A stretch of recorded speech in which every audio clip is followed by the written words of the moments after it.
I want to bring to order the August 23rd, 2022 regularly scheduled board meeting for the Richland 2 Board of Trustees. If I can please have a motion to go into executive session. Mr. Chair, Ms. Mackey. I move that we convene an executive session for the purpose of discussing an athletics appeal. Motion's been made by Ms. Mackey. Do I have a second? Second. Seconded by Dr. Holmes. Is there any discussion? Is everyone logged in? No. All right, if we can do a hand vote. Everyone in favor, please raise your hand high. And motion passes unanimous. We'll now convene into executive session. All right, this time we are going to come out of executive session where we discuss the items that were made, that were mentioned in the motion to go into executive session. If I can please have a motion to end our executive session. Mr. Chair, Ms. Mackey. I move that the record reflect that executive session was concluded at 6:20 p.m. Thank you, Ms. Mackey. Do I have a second? Seconded from Dr. Caution Parker. Any discussion? With no discussion, since everyone's not logged in, if I can have you raise your hands high, please. All in favor? Motion passes unanimously. At this time, I'm going to take a moment of privilege, and I'm going to give the floor to Dr. Davis, who I think has some comments he would like to make. Dr. Davis. Thank you, Mr. Chair. Mr. Chair, members of the board, and to our community that's in attendance today, as well as those that are viewing live stream. I asked for this personal point of privilege so that I could publicly share the apology that the district shared through SharePoint today. On Monday, a message was sent out about the Richland 2 meal charging procedures, and unfortunately, this message did not meet our standards of premier communication and does not reflect our care and concern for our students. I sincerely apologize for that oversight. It is important to know that no students have been denied meals this school year. The information shared yesterday is from procedures established and published prior to the pandemic. It has been the district's practice to give parents at least 30 days after the start of school before implementing strategies to address meal debt.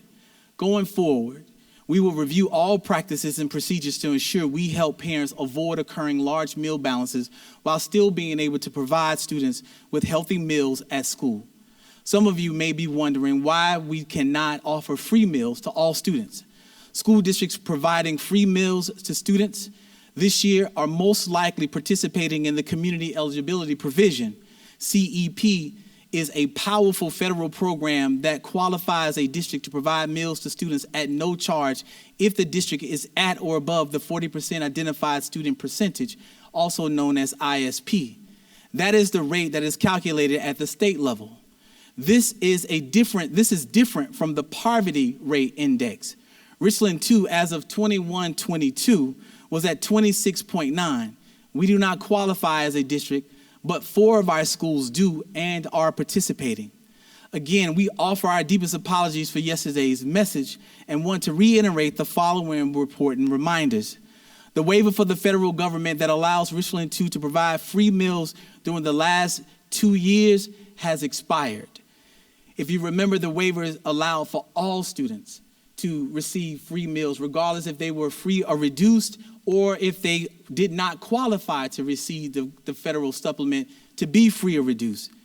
But all students were given the opportunity to have free meals. To avoid occurring meal balances, parents, we ask that you complete the MVP application and or add money to students' meal accounts. If you need any assistance, please see us or your local school. Please see Parent Square's post for the most recent information regarding this regarding this information. And as of today, I am asking to be allowed to enact a moratorium on meal debt collection practices to allow a thorough review of the written procedures for an update to be provided to our Board of Trustees and to receive feedback from them regarding our new procedures. Thank you, Mr. Chair, for the opportunity to clarify any issues that we have any concerns around this issue. Thank you, Dr. Davis, and we appreciate the moratorium on that. I have asked for or have enacted a special call meeting for Thursday at 5:30 for the sole purpose of the board taking a deeper dive and exploring our practices around this issue. So we look forward to having a very in-depth and full conversation around that this Thursday, 5:30, and appreciate that opportunity. So at this time, I will now go into the public input session for ESSER. I have two folks signed up. Stephanie West, if you could please come forward to the podium.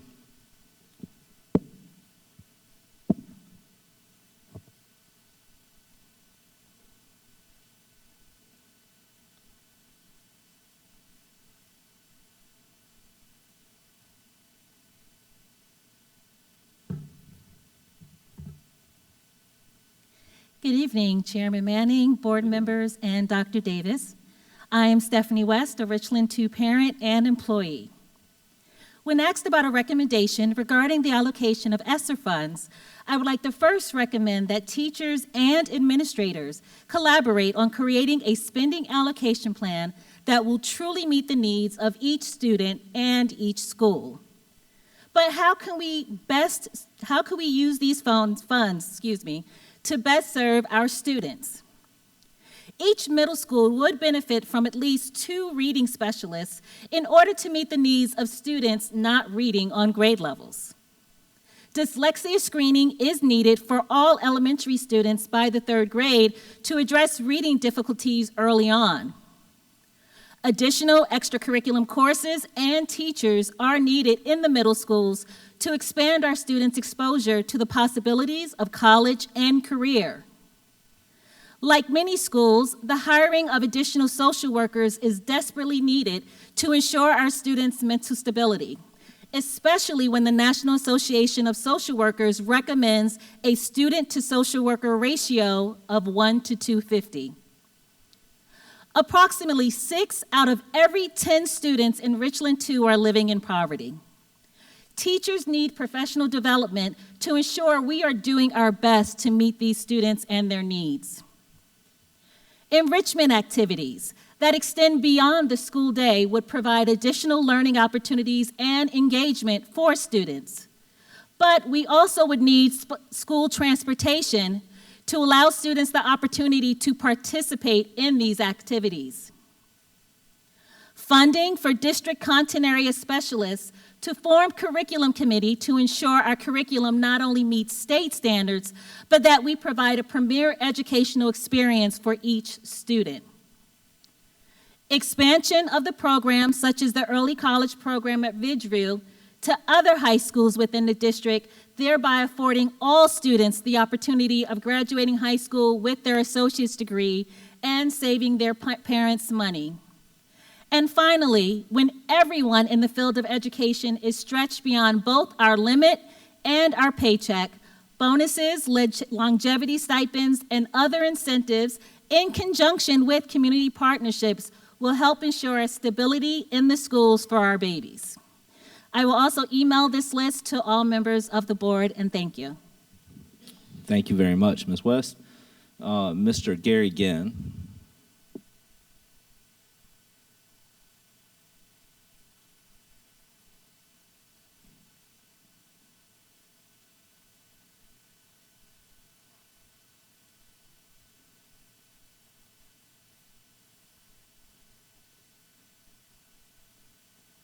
Thank you, board members, for hearing the public today.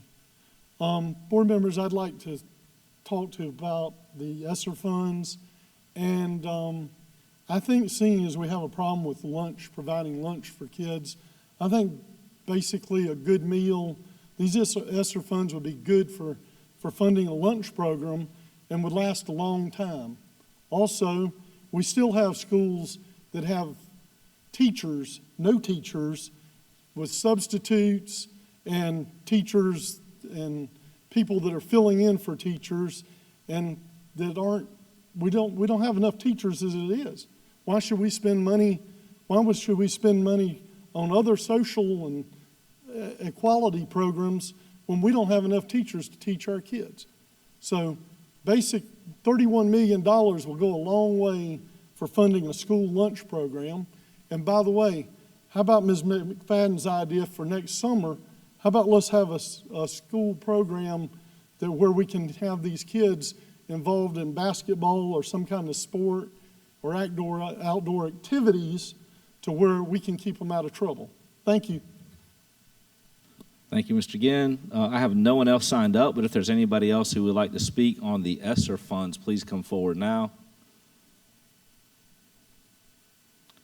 With no one coming forward, we will move on to our next agenda item,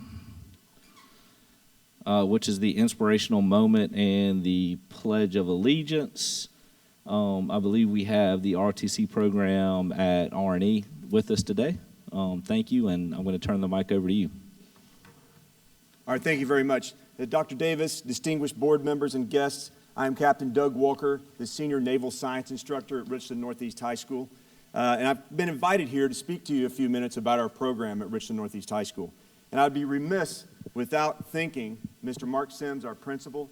I want to tell you, there is no way that a JRTC unit can be successful without the support of their principal and their staff, and particularly the counselors. The school counselors are very helpful in making sure that we get the number of cadets that are required by our contract, as well as to get the whole strata of student population inside of our program.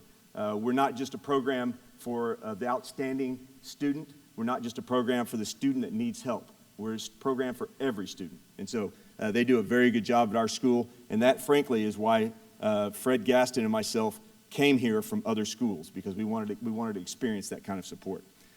So without further ado, I'm going to go ahead and go with my slides.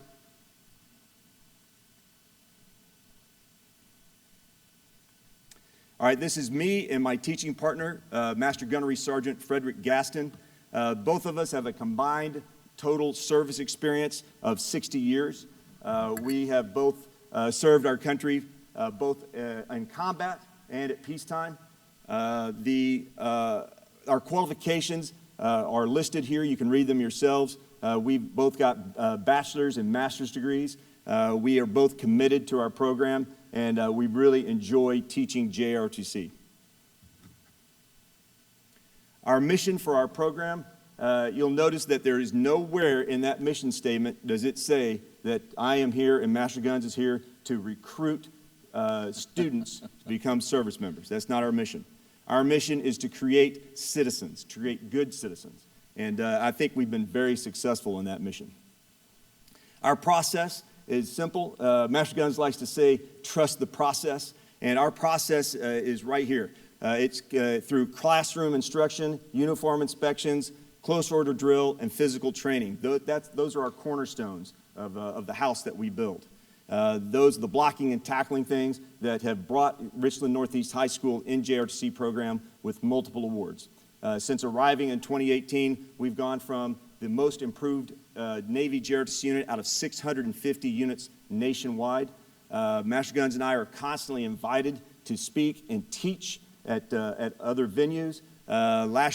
This summer, I taught all brand new Navy JRTC instructors in San Diego for our new instructor orientation program, and we were designated by the director of Navy JRTC as the model unit. He wants every unit in the nation, all 650 units, to look like our unit. But we also do orientation visits, community service, school support, sports teams. We have our own sports teams, which I'm going to show you some pictures of in a few seconds here. The result of that is we create opportunity for cadets. We create opportunity through scholarships. We have academy nominations that we've been able to secure for our students. We've given away scholarships in the range of $180,000 to $250,000. We take academic trips. We've been funded recently $6,000 that I can give scholarships to our cadets for their summer programs if they want to go to a summer STEM program. We take field trips to local universities, and often I'm able to convince the local universities to reduce or eliminate the admission fees if they apply, if our students end up applying while we're there at the school. Wow. And if they do that, at Midlands Tech, we've been able to do that as well, right, where they just eliminate the fee. If they do decide to serve, and they serve 4 years in Navy JRTC, they get automatically promoted to E3, and that's several $1,000s, right? That's worth thousands of dollars a month for them. They get promoted to E3, and that promotion brings with them, of course, a bigger paycheck. This is Fred and I with Lila Edmonds. She was our cadet CO 2 years ago. She was accepted to the Military Academy Preparatory School. So she was going to go to West Point, but she elected instead to take an Army ROTC scholarship right here at South Carolina. Oh, wow. This is Fred and I and Mr. Sims with Jaden LeBoy, who got a $250,000 scholarship to attend the University of San Diego. That's Malachi Alexander, who got a $180,000 scholarship to Morehouse. This is also Jaden LeBoy, got accepted to the Naval Academy as well. And so he chose instead to go to the University of San Diego. It's kind of ironic as a Naval Academy graduate, I always encourage my cadets that, hey, the Naval Academy is not for everybody, right? So if you want to experience the college experience, then you might want to go somewhere else. This is us with Nathan Kirk. He got the Jack Van Roy scholarship, and that's him getting presented that scholarship. This is Hannah Cross, and Hannah Cross is a Palmetto Fellow. All right, she got the Palmetto Scholarship. This is our teaching. I've talked about that process. All right, our syllabus is very in-depth. It involves history, leadership, naval sciences. We teach a lot of things. This is us in the classroom, and you'll notice everyone tell you can come visit our classroom anytime. Anytime, you're welcome. You will see exactly the same good order discipline. We will not change anything if it's just because we know that somebody's coming. So come unannounced, come anytime you like. We do it. We love our program. This is our cadets. They might anytime get inspected, right? Sometimes we have guest inspectors that come out. This is a Marine Corps gunnery sergeant doing a very detailed inspection of Cadet Young here. This is close order drill. We take our cadets out and teach them close order drill that teach them basic discipline. This is us at our new cadet orientation during the summer. We frequently have between 80 and 100 cadets will come out during the summertime and spend a week with us and just get adjusted and acclimatized to the Navy JRTC program. This is us doing physical training during normal classroom activities. We also do things to help encourage the cadets. We give them promotions. They get an opportunity to promote through a very detailed promotion process that we mirror on the United States Navy's process. We give out ribbons and awards for any achievements, although the achievements aren't something like a war hero would get. The achievement is still important to them, and we recognize that in many different ways. We also invite our parents. So when a cadet gets promoted or gets an award, parents will come out, and we invite them out, and they come out, and they will pin on their cadet, their new promotion. We also have a lot of parents who are military family members. And so they love to come out, and you can see through these pictures. And I'm going to tell you, sometimes the mamas get tears in their eyes. They start crying when they see they can't believe that their daughter or their son is able to stand at attention while we're giving out awards, right? They're amazed. And they're further amazed, and you'll see in other pictures here, that their cadets will be out there for an hour doing or 45 minutes during a ceremony, that they're out there in formation. This is our award-winning drill team. We've placed as high as 6th at the state finals. We've done very well with our drill team. This is orienteering, where we take cadets out, a group of cadets out into the mountains, and we give them a compass and a whistle, and they're given a map and at the starting line, and they have to go find their waypoints in order to finish the course. We have a marksmanship team with air rifles. This is an example of one of our community service events, Adopt a Highway. We'll typically get between 80 and 100 cadets will come out for that as well. And you can see when we're out cleaning up our neighborhood, we are doing a world of good. And I'm going to tell you, we're talking one year we picked up about 2,500 pounds of trash, right? Wow. So we really get at it. This is us at Midlands Tech at a college visit. This Citadel at another college visit. This is us at the University of South Carolina. This is us as we're out at the USS Yorktown down at Patriots Point. We spend the night on the Yorktown, and they get a ribbon for spending the night on the ship. We tell them they're underway. These 3 cadets ended up enlisting in the United States Marine Corps, and so while we're down at Parris Island, they wanted to get a picture with the gunnery sergeant there. We take an annual trip to Carowinds. That's kind of our fun trip we take at the end of the year. We march in every Veterans Day parade, and unlike most units, we take our entire Corps cadets out there. We take all of them. And so there'll be 180 cadets strong out there marching right on TV, and typically you'll see most units will only bring 30 to 40 cadets because they don't trust the rest of their cadets. They're just not sure if that cadet's going to behave. I'm going to tell you, every cadet that's in our program is trustworthy. That's awesome. This is us at our annual military inspection, all right? And this is we do a pass and review. And we get guest speakers. We've had generals come out and speak at our pass and review. And you can see the stands. We pack the house, right? Those are parents and family members. We'll end up with between 300 and 400 parents and family members. And people always ask me, how do you get those parents to come out? We feed them, right? We have a little cocktail. Well, not cocktails. We have a little. Excuse me. Right? We keep that in the bottom drawer. Again, we're doing all kinds of things with our cadets. We do an end-of-year awards ceremony, and this is where the tears come out for our seniors. We ring them ashore in naval tradition, and they take their cover off, hand it to Master Guns for their last time. And they tell me, oh, Captain, I'm not going to cry. All right, I'm not going to cry. Oh, the tears come flowing, all right? Wow. Mr. Sims will sit up there with us. So you see him up there as we're doing it. He tweeted out a live tweet while we were doing it last year. It was a lot of fun. If I have any questions, all right, you're welcome to ask them now.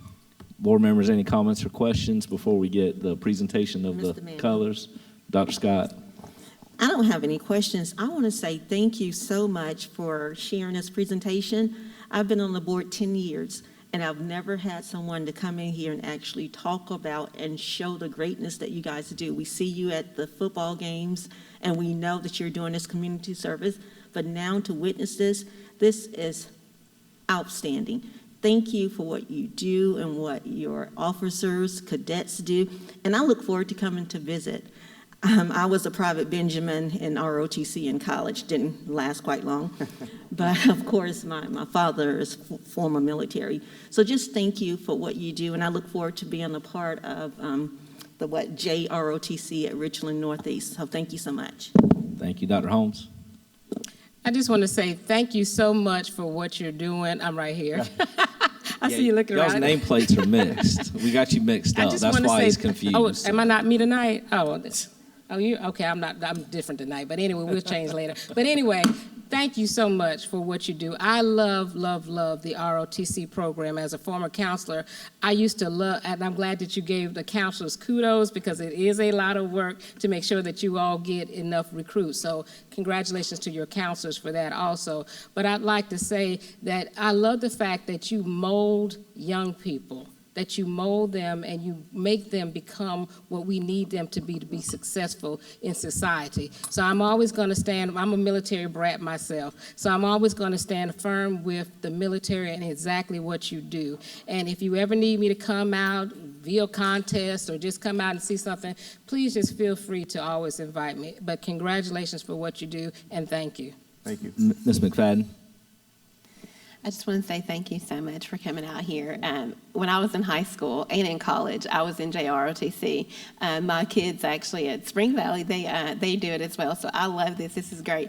And I just want to say thank you for all that you're doing in teaching and training these students because you're teaching them uniformity, how to keep it together and be able to stand when parents are holding their kids to do something. You guys are able to train them and they are doing what they're supposed to do. So I want to say thank you so much for your work and your team.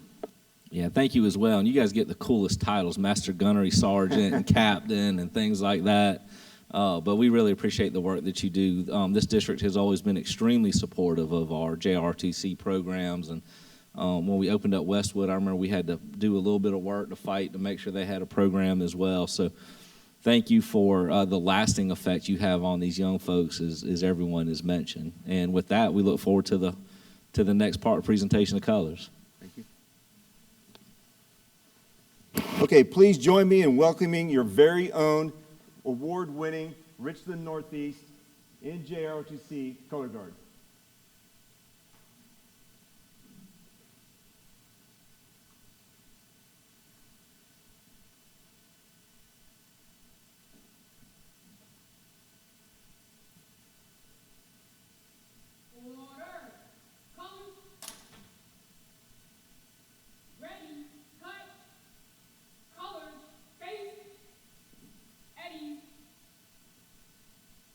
Please rise and remain standing for the presentation of the colors and the Pledge of Allegiance led by Cadet Ensign Carol Martinez. Color guard, attention, carry, colors, ready, cut, forward, march,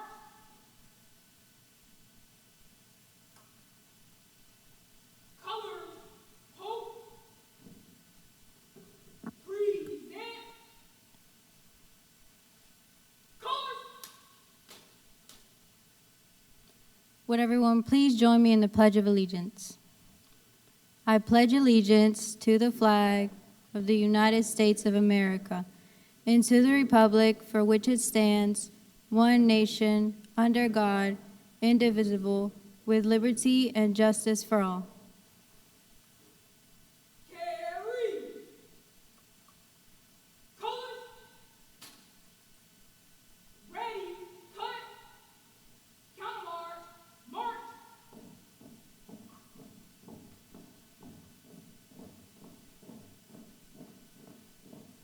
Forward. March. Colors. Hope. Order. Colors. Ready, cut, colors, face, toward, arm.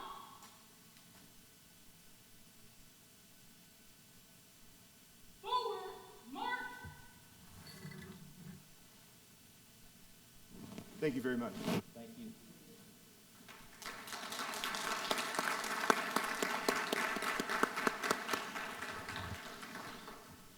I love it. I can tell out in the crowd who's either current or has been military by how you stand. So, next, we are going to approval of the agenda. If I can have a motion, please. Mr. Chair, Ms. Mackey. I move to approve the agenda for the August 23rd, 2022 regular board meeting. Motion made by Ms. Mackey. Do I have a second? Second. Seconded by Dr. Holmes. Is there any discussion? With no discussion, we'll take the vote.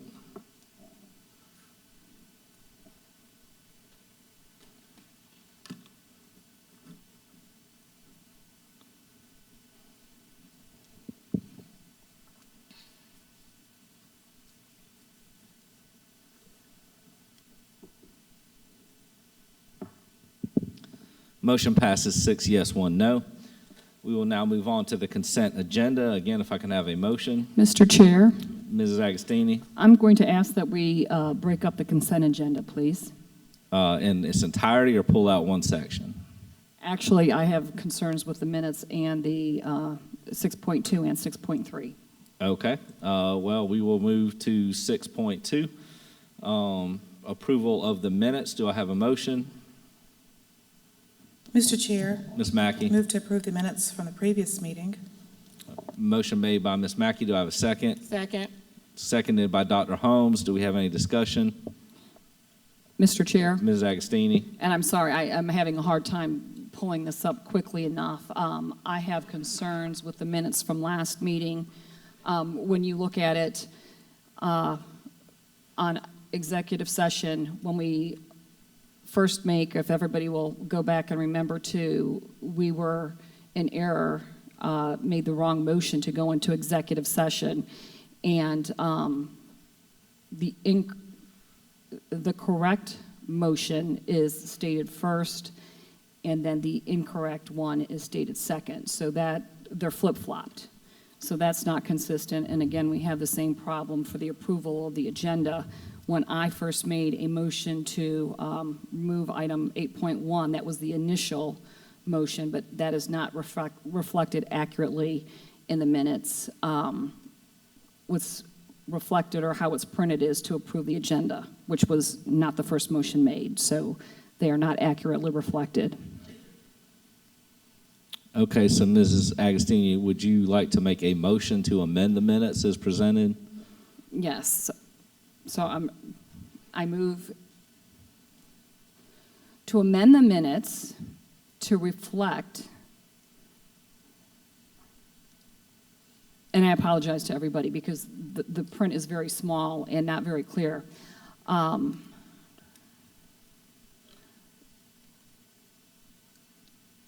I move to amend the minutes to show that the board asked to convene an executive session for the purpose of discussing adult education program breach of contracts and legal update. That whole motion be moved up right underneath executive session action 2.1, and as it states, and it be switched with the first motion that is presented to an executive session for the purposes of discussing a receipt of legal advice on policy JKE and supporting administrative rule, receipt of legal advice regarding facility, rentals, homeschool request, athletic appeals, and employee grievance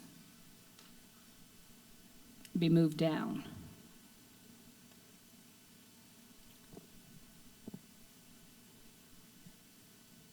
Is that the end of your motion? That's the end of the first motion. Okay, so a motion's been made by Mrs. Agostini to essentially swap the order of the motions and approvals in our minutes from the last meeting. Is there a second?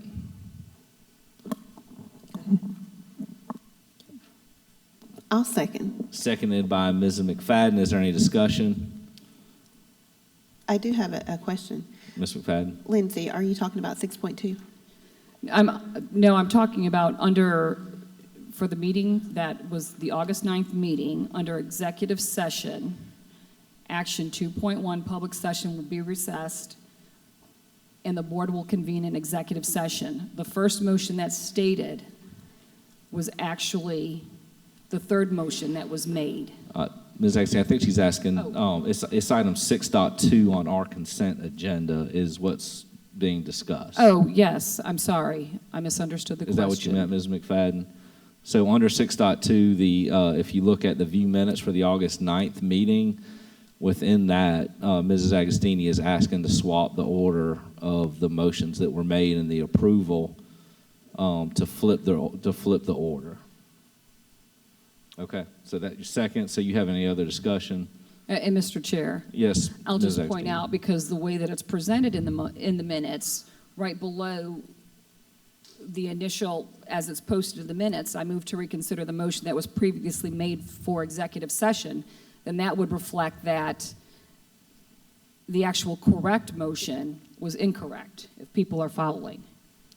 I do. Yeah, it would be helpful if when we have details like this, if we could get it ahead of time, just so Well, we Mr. could Manning, clear I it will, up. I will address that issue. I noticed this at about 3:30 today, and I'm only disappointed, as I'm not a board officer, and you as chair, and we've got a board secretary, that these minutes weren't looked over prior to the publication. So as I am always pointed out as not bringing this to your attention quickly, I'm also disappointed that other members of the board didn't notice this. I wasn't. Thank you, Thank Dr. you. Scott, for the laughter. Mrs. Agostini, I was just pointing out, it's just easier from an administrative standpoint when they're difficult to see it in front of us. But I think I understand what you're Again, I asking. found out, Yes, I sir. was reading it at 3:30 this afternoon when I Okay. noticed this error. So the motion's made by Mrs. Agostini, seconded by Mrs. McFadden. Is there any other discussion?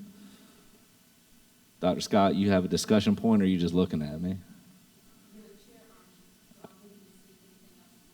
No, I was asking, do you have a comment? Because you're looking at me that normally, okay, that's fine.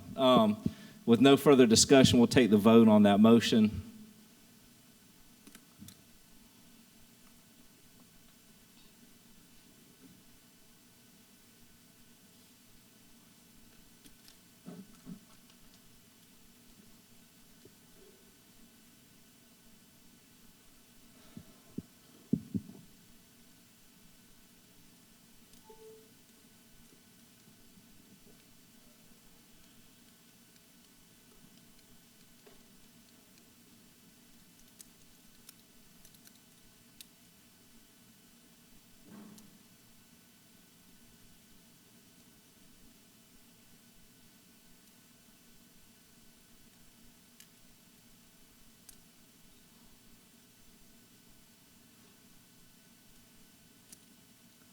Christine, are we waiting on somebody, or? Ms. Agostini? Oh. And I vote yes, and I apologize for that. I don't want to X out of the screen because I have another motion following this.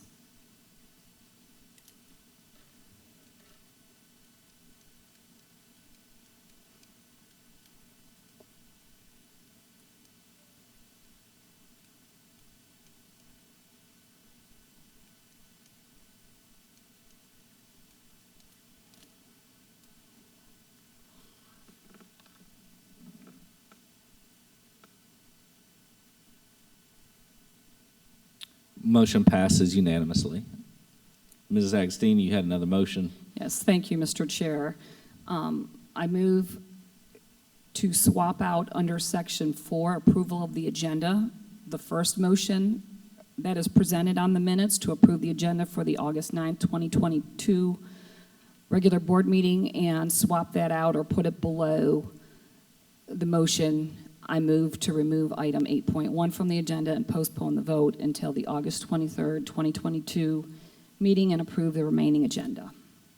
Okay, motion's made by Mrs. Agostini. Do I have a second? Second. Second by Mrs. McFadden. Is there any discussion? So for the sake of clarity. Ms. Mackey? The motion has been made to approve the agenda while removing item 8.1, and that motion has been made before my primary motion of approving the agenda, right? Correct. She's saying that she Thank made you. the motion to remove the item 8.1 prior to the motion to approve the agenda. Thank you. So, yeah, swapping the order of those. Thank you. Yes, ma'am. Any other discussion? Can you restate your motion? I just closed out of that. If I can restate it, Ms. Agostini, tell me if I'm correct.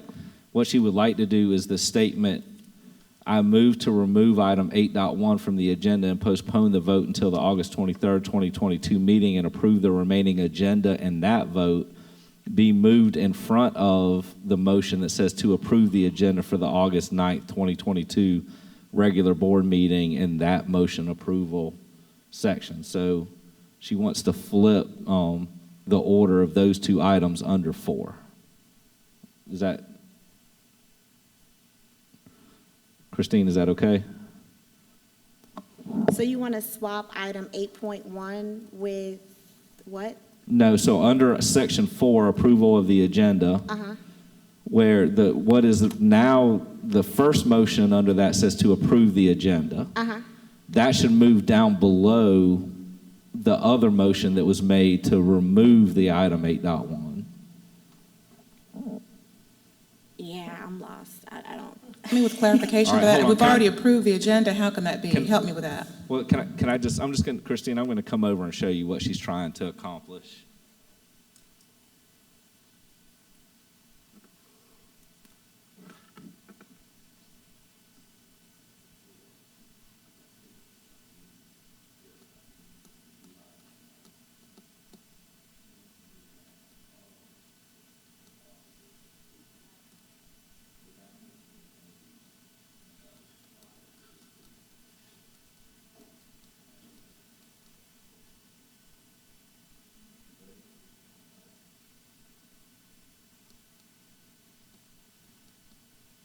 Mr. Chair, can I get clarification because I don't understand what's being asked?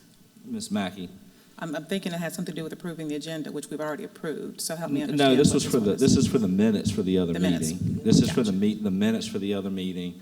In the minutes, under section 4, it says approval of the agenda, action 4.1, approval of agenda.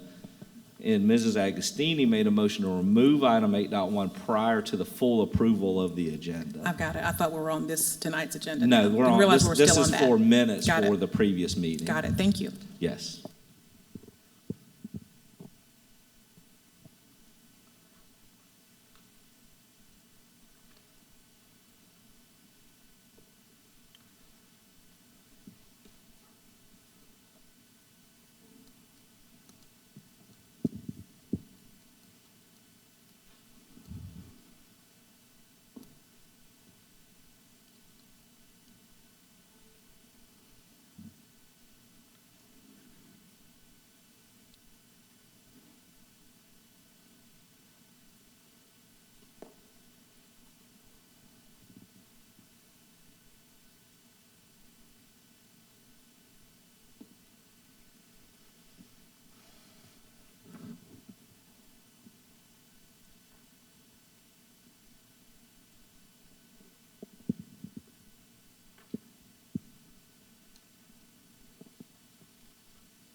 Mr. Chair, Dr. Holmes, sorry. point of clarity, we're not moving it. This is just for the purposes of the agenda items, correct? We're not moving anything. This is Just for we're the changing the minutes. order of the minutes to Okay. reflect the correct. I just want to make sure I got it. I just want Correct, to make yeah. So sure. this is just the minutes, not changing anything with this meeting, all previous meeting in the minutes Gotcha. to address the actual order that those items were addressed in. Okay. I just want to double check before I vote. Thank you. That's correct, yes.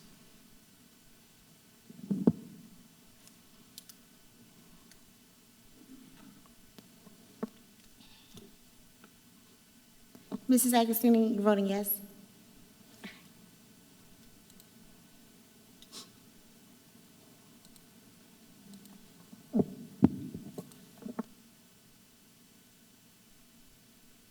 Motion passes unanimously. All right, with that, unless there's any further changes being requested, we will approve the minutes, meeting minutes with both of those changes taken into consideration. So do I have a motion? Mr. Chair, Mrs. Agostini? I move to approve the August 9th, 2022 board meeting minutes with the two approved amendments. Motion made by Mrs. Agostini. Is there a second? Second. Seconded by Ms. McFadden. Is there any discussion? All right, with no discussion, we'll take the vote.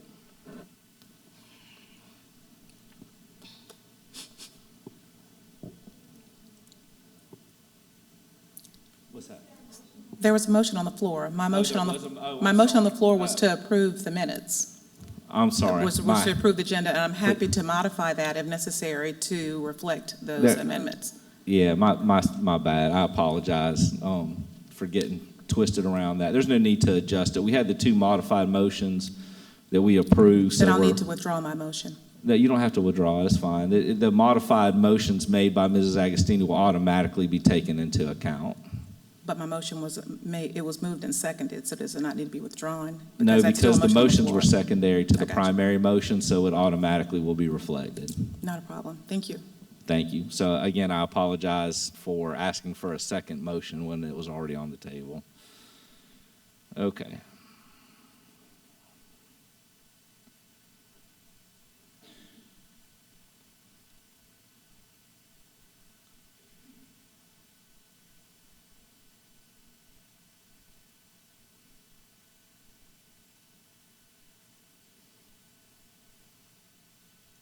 Motion passes unanimously. We will next move on to item 6.3, if I can have a motion. Mr. Chair, Ms. Mackey, I move to approve the student admission requests into the district's adult education program. motion made by Ms. Mackey. Do I have a second? Second. Seconded by Mrs. McFadden. Is there any discussion? Mr. Chair, Mrs. Agostini? I have concern over one of the students on there, and it's in relation to the age of the student based upon policy IHD, Adult Community Education, and it states that membership in adult education program will be limited to individuals who are 18 years of age or older and have left elementary or secondary school before promotion or graduation. An exception to this is when the board, through the superintendent or his or her designee, approves the enrollment of students who are 17 years of age to the program. So we have a student that does not meet the 17-year age requirement per policy IHD. Okay. Dr. Davis, would you like to reflect on that? It has been customary with board approval to allow students to enroll in adult education programs at the age of 16, but it does require the student to have board approval to do so. Ms. Agostini is correct. The policy states 17, but in recent practices of the board, as well as at the conferring with the director of the adult education program, other students who've been assigned to there have been 16-year-olds assigned to adult education by judges because students need somewhere to attend school, and that home school placement was not the most conducive to the student's educational pursuits. So therefore, that student was allowed to be, that student's name was submitted to you all for consideration. Okay, thank you. Other discussion? So, Mr. Chair, Ms. Agostini? so I guess my question is, there's no age limit other than the criteria that they've completed elementary and middle school? I I mean, I think 16 is the earliest in my memory of being on the board that we've allowed somebody in. It does sound like we need to revisit that policy to ensure that it's current. But we have the vote in front of us with the student and the practice that we've done in the past. Can we pull that one student? You can make a motion to pull that student. Okay, I make a motion to pull student number 5 from the list of students admissions request into the district's adult education program. Okay, as a secondary motion, we have a motion to remove student number 5. Any second? Second. Seconded by Mrs. Agostini. Is there any further discussion? Mr. Chair, Ms. Mackey? in consideration of the fact that we are trying to educate students in the best manner that they can be educated, understanding that there may be consideration in the future to address policy, to make sure that there are no inconsistencies, I very much am in support of these students who have taken the time to apply to ensure that they can get a manner of education that is conducive for them, and I absolutely support all of the students who have submitted a desire to continue being educated in this manner. Thank you, Dr. Holmes. Yes, in consideration that school has already started, I don't believe it would be prudent to hold a student up from attending school until our next board meeting. And since we have the precedence of having this done before, I think we need to move forward with the vote. Thank you, Dr. Holmes. Further discussion? Mr. Chair. Ms. Agostini. Thank you. And I remember years ago we had this discussion because I didn't quite understand the adult education and the age limit. So I appreciate Ms. McFadden asking to pull the student. Well, I'd like to see the student continue their education. I also think it's important to follow policy, and if it needs to be changed, change it. But no, I do not recall in the past few years ever having a student at the age of 16, and it was explained to me that they must be 17, attend adult ed, so I will not be supporting it today. Thank you. Thank you. All right, any further discussion on Ms. McFadden's secondary motion? Ms. McFadden? What are the students' alternatives? Dr. Davis? The primary alternative would be to either return back to homeschool if the student is in good standing. The student could attend school through SC Virtual if slots are available, or any other Connections Academy or any other program that will allow them to finish their educational experience. But if the student is in good standing, i.e. has not been expelled from school or from any other reason, the student could be able to return back to his or her home school. I'd like to ask another question. Has this student or parents been involved in some type of counseling to decide that this is the best alternative for them, or is it just a situation where the student is saying they're frustrated, their GPA, they're still in this grade, and they're, just want to get out? I can't answer that question.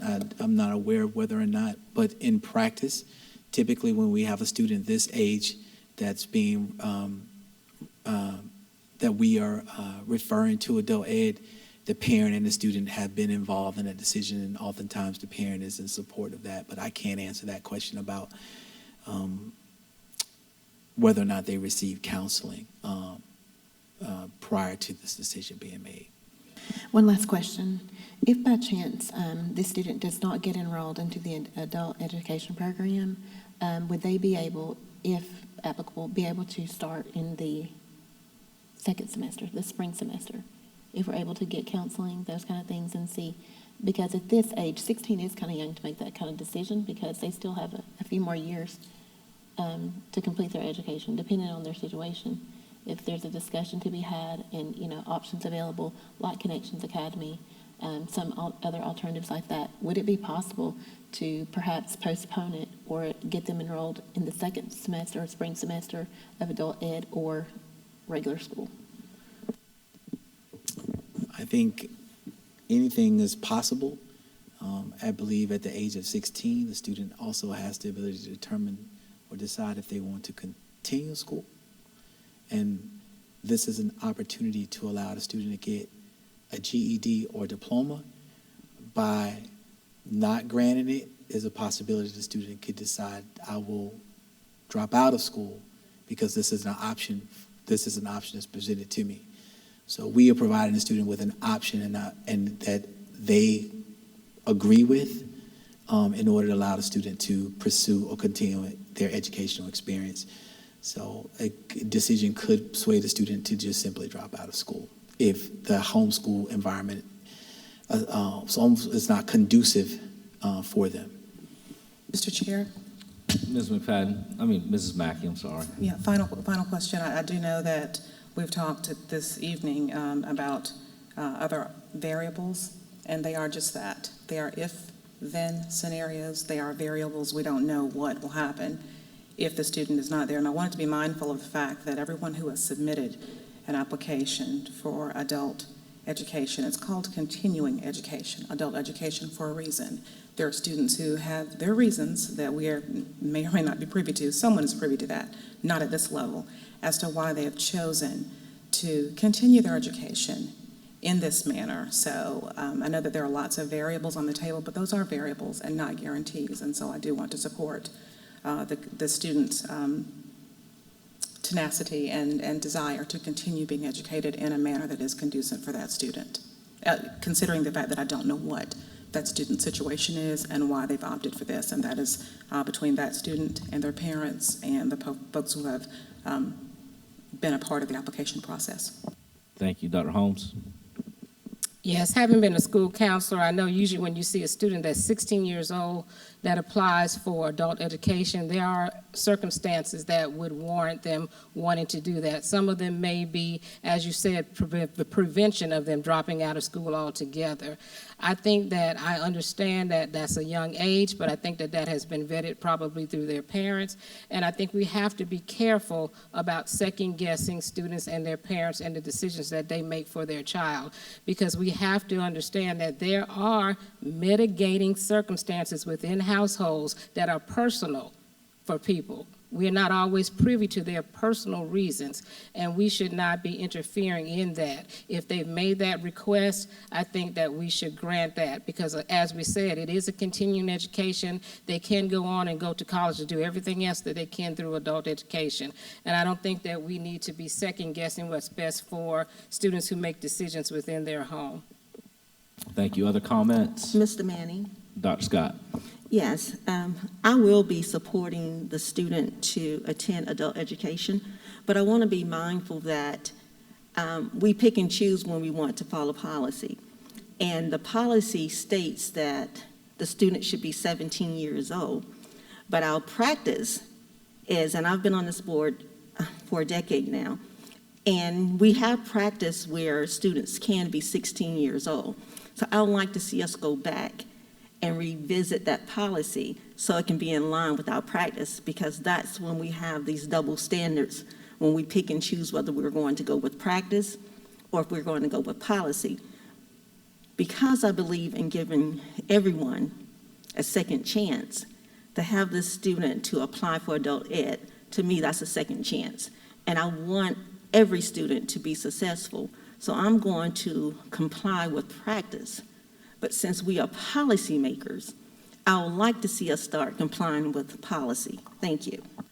Thank you, Dr. Scott. And I will commit to putting that policy very soon on an agenda to be readdressed in light of this. So if there's no discussion, we'll take the vote. This is on Ms. McFadden's secondary motion to remove student number 5 from the list. As you're making your vote, just to keep that in mind.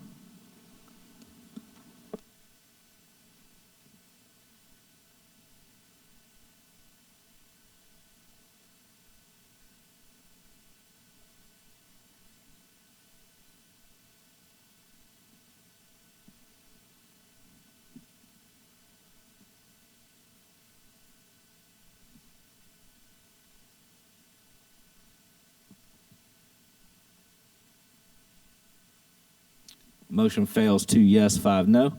We're back to the original motion to approve agenda item 6.3. Is there any other discussion? Yes, sir. Ms. McFadden? I would just like to say that I agree that we should, allow students to have their own pathway and go to school the way they see fit. However, it is our policy that the student needs to be 17. So because it is our policy, I can't support this. However, I am hopeful that this young person will be able to continue their education. However, I cannot go against policy, so I will not be supporting this. Thank you, Ms. McFadden. Other comments? Mr. Ms. Mackey and then Ms. Agostini. I will be supporting the administration's recommendation for the reasons I've set forth. And just a point of clarification, we suspend policy every time something comes before us in executive session. There are students who have their rules set in force with regard to discipline, and we choose whether or not we uphold administration's recommendation, which is policy-driven, or we decide to do something different in executive session. So we make those determinations all the time. Although I am in compliance, I am in favor of making sure the policy is consistent, but we vote against policy all the time. Thank you, Ms. Mackey. Ms. Agostini? Yes, and I concur with Mrs. McFadden. I do want to, I am impressed and grateful and hope that this student continues their education. Mr. Manning, I appreciate your commitment to review this policy, but I too would like to follow policy, as I hear repeatedly from my colleagues the importance of following policy, that I will not be able to support this motion tonight. Thank you, Dr. Holmes. Mr. Manning, I'm just going to say, I appreciate what Dr. Scott said about we do need to revisit the policy. I do think we do need to make some clarity on it. But I'm going to say this. We are also, since it has been a practice, we're here for the betterment of children. So we need to vote for, in my opinion, what is best for children. So I will be voting for this. Thank you. Thank you, Dr. Holmes. Any other discussion? All right, with that, we will take the vote. This again is on the original motion to approve the agenda item 6.3 as it's presented.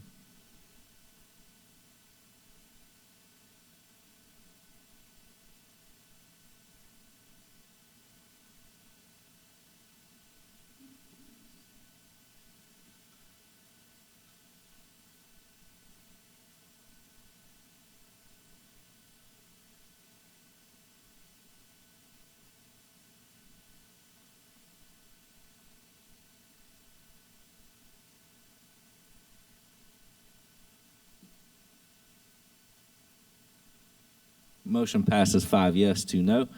Item 6.4, if I can please have a motion.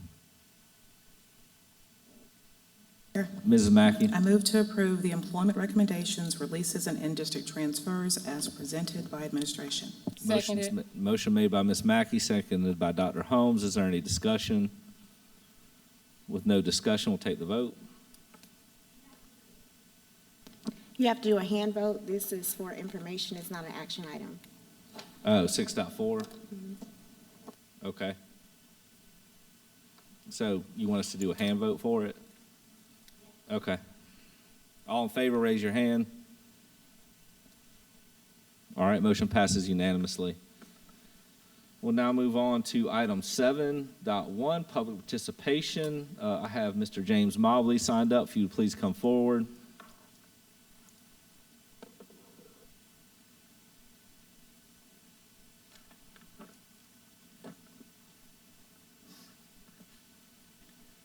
And Libby, can I get you to come help me with something real quick? Mr. Mobley, whenever you're ready, please. I have heard complaints from parents over the past few days due to a correspondence sent from the district involving how school personnel would treat student lunches.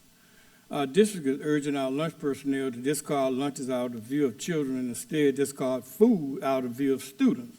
This food is for students.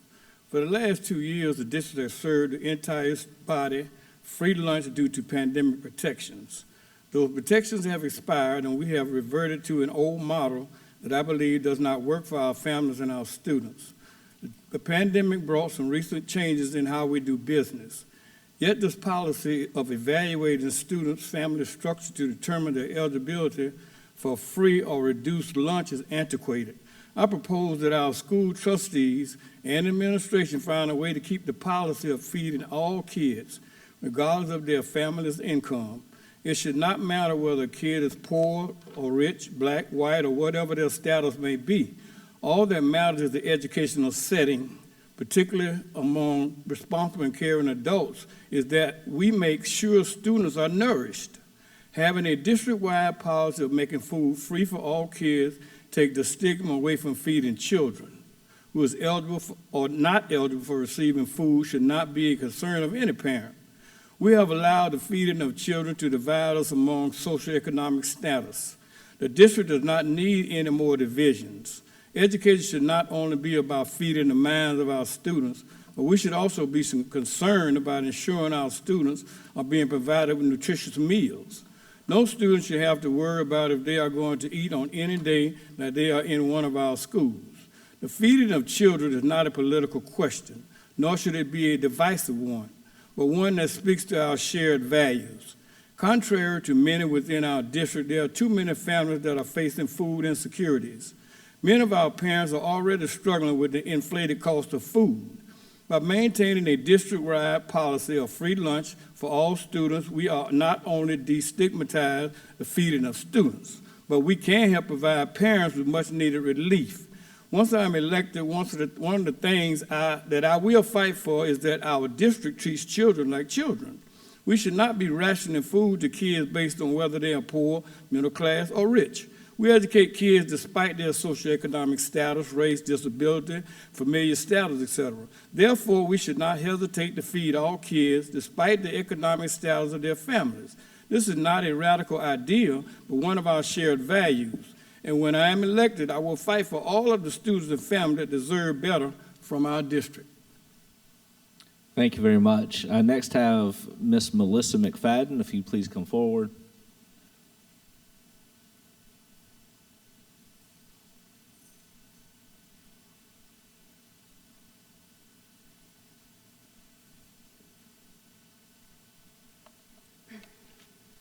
Good evening, trustees.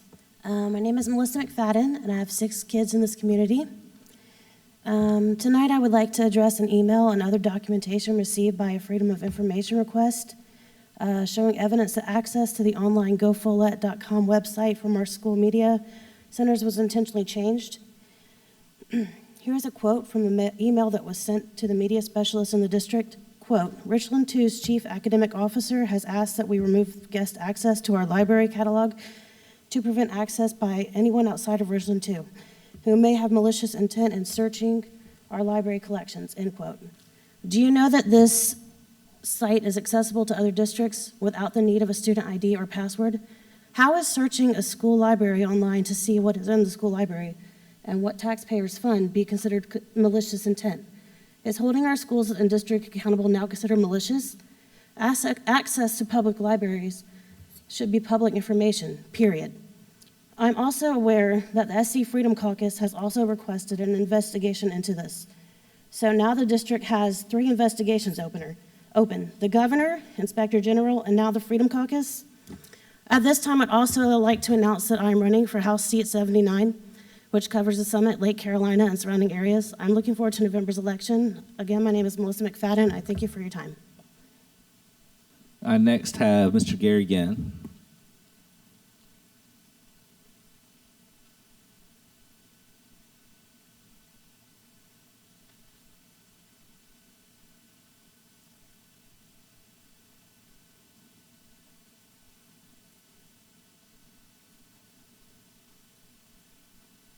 I'd like to thank you again for listening to our public content. And I'd like to start off by reciting something Abraham Lincoln said.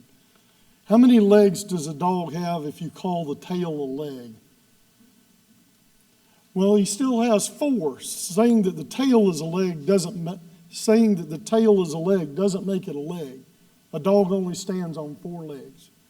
And I think that just a little while ago, not following public policy or school district policy, I think basically you're saying the dog has 5 legs.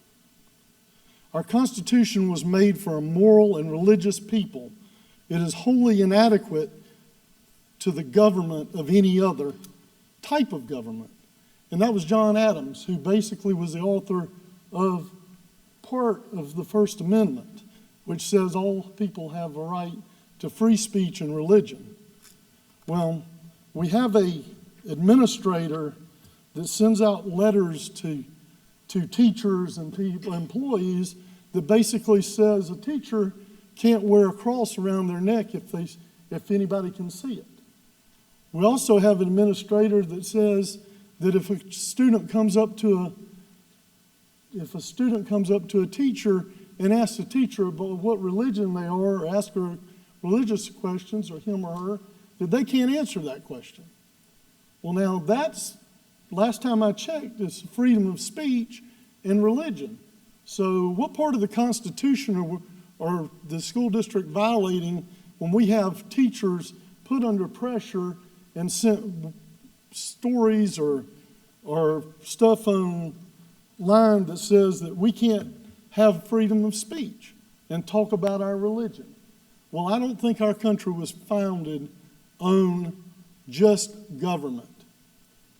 It takes government, but it also takes religion, because this country was founded on religion and government.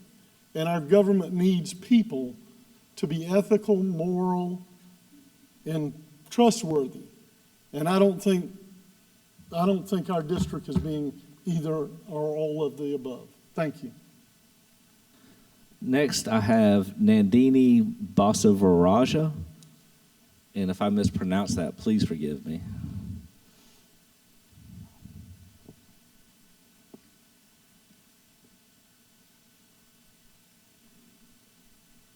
Thank you for giving me this opportunity to speak.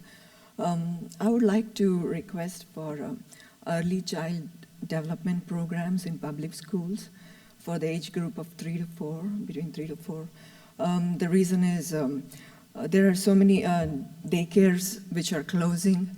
There are no teachers or the daycare providers. And I have 3-year-old and 2-year-old kids who are in the waiting list for a long time.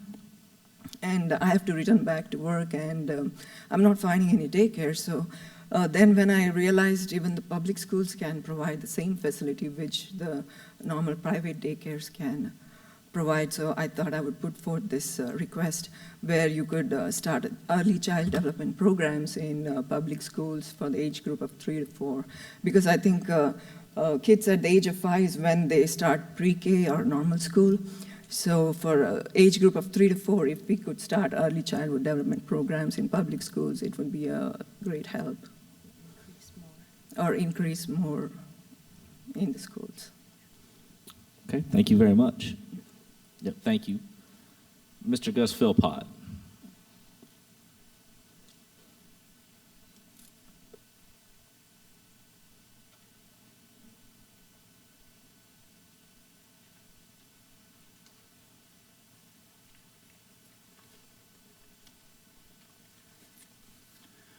Good evening, I'm Gus Philpott. Is it midnight yet? Is it still August 23rd? I'd just like to offer some suggestions. Please get a parliamentarian for the school board. Your meetings will run more smoothly, they'll be shorter, trustees will speak on the point and only on the point with a strong parliamentarian. That person would have to be a non-employee, not subject to discipline or being fired.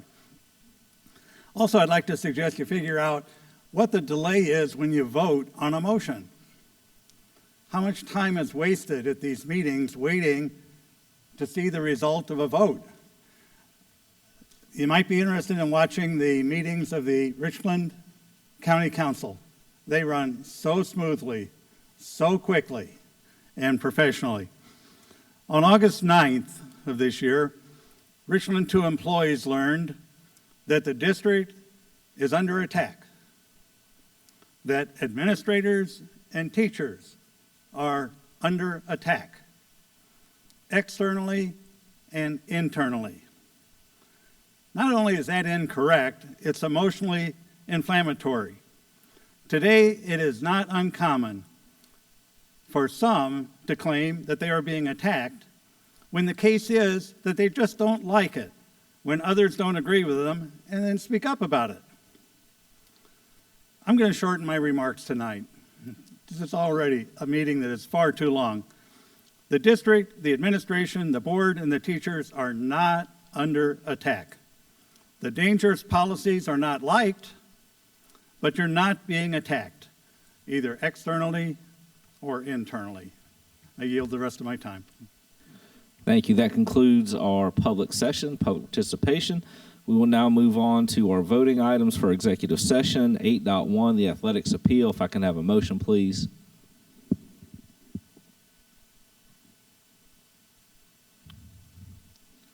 If I can have a motion, please. I move to uphold district's recommendation with regard to the athletics appeal. Motion made by Mrs. Mackey. Do I have a second? Seconded by Dr. Caution Parker. Any discussion? With no discussion, we'll take the vote.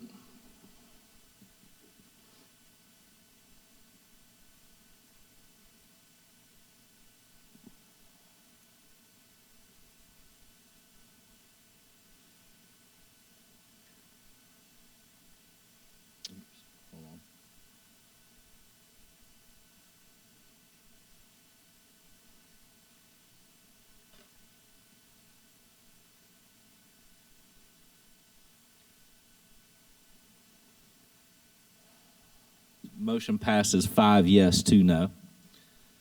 We will next move on. There's no other items as of now. 8.2 needed. We will now move on to item 9.1, policy revision for proposal policy GCG, substitute teacher employment. Dr. Davis.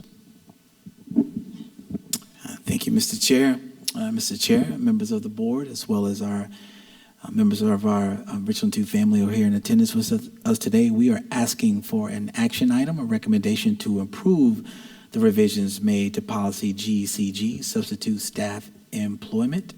You see the policy before you, and we have Ms. Williams here to address any questions. I do apologize. This is a unfinished business, no action requested. This is the first reading of this policy. This policy was shared at the at the board retreat, and so this is for first reading only, but we're sharing it with you all for the second time. Thank you. Board members, questions or comments on this proposed policy? Mr. Chair, Ms. Agostini. and it's really not on the changes. I'm just reading the last line, and it says substitutes will be paid at a rate established by the board. So it's my understanding that there's a new pay scale. Is that correct with this policy? Information was shared in a board update recently, in which the question came up at the board retreat in distinguishing information about someone who has 60 semester hours. So the board would need to approve this new pay scale based upon this policy? That's correct. According to this policy, the board would have to approve the new substitute pay scale. Thank you. Thank you. Other questions or comments? All right, we'll move on now to item 9.2, policy proposal, intellectual property. Dr. Davis. Thank you, Mr. Chair. Mr. Chair, members of the board, coming before us to share our second policy, the policy for intellectual property. We have our Deputy Superintendent, Dr. Marshall and Franklin. Dr. Franklin. Thank you, Dr. Davis. Mr. Manning, members of the board, at the board's summer retreat, district administration shared the draft of an intellectual property policy. I will reiterate what was shared with the board at that time. In an effort to protect inventions and creations our students develop through their work in Richland 2, particularly students enrolled in courses at R2i2, district administration seeks the board's approval of an intellectual property policy. It is not the intent of the district to profit financially from student creations, but rather to protect student creations from outside entities. Student inventions and creations are shared with the public via social media, articles, presentations, competitions, and exhibitions. Each time a student's creation is shared, the likelihood of it being replicated in part or in whole increases. The proposed intellectual property policy outlines the district's intent to assume fiscal and legal responsibility for identified student creations and inventions until ownership is transferred to the student. At the board retreat, the board posed 3 questions to which the patent attorney has provided responses, and I will share those now. One question pertained to the use of the word may in the second sentence of paragraph 5 versus the word will. The patent attorney suggests that we keep the word may in the event there is some unforeseen reason why the district elects not to transfer ownership. The second question pertained to what happens with transfer of ownership when there is an invention or creation by a group of students. If an invention is created by a group of students, the district will assign ownership to each student individually, such that each student owns rights to the creation. It's similar to having joint custody of the item. And the last question pertained to the process of assigning ownership to students. Like, what does it entail? There's a document that is signed by a district official and the student to whom ownership is being transferred. The document specifies what the property is and to whom ownership is being transferred. All right, board members, questions or comments? Just, Mr. Chair, Ms. Mackey? just a comment, and I think I may have made these comments at our board retreat. I appreciate the consideration of this policy. I forget the name of the event we attended, oh gosh, early this year, Mr. Manning, where students shared their inventions, and of course this happens more than just at R2i2 where it was presented, but in consideration of the continuous flow of ideas of students, this is necessary to have such a policy in place to monitor how that goes. So I appreciate consideration of this policy. Thank you, Dr. Franklin. Thank you, Dr. Holmes. Yes, I'm just glad to be in a district where we have the need for such a policy. We have students that are having inventions, making inventions that need patents. That is a wonderful kudos for our district and for our students. The need to be able to move students to the level where they can actually sell their products and make money off of their products, we must be doing something right, and I appreciate that. So I'm grateful that we have a need for this policy, and I hope we put this in place not only for our district, but for those individual students who deserve to have their work recognized. Thank you, Ms. Agostini. Thank you, Mr. Chair. Is it the intent with this policy that at some point the district plans to transfer ownership to the students? Absolutely. Okay. And then on the administrative rule, in the second paragraph, when it says, when working with outside partners to develop ideas, staff will communicate the intention to patent the relative design or products. And I just have a question mark, to whom?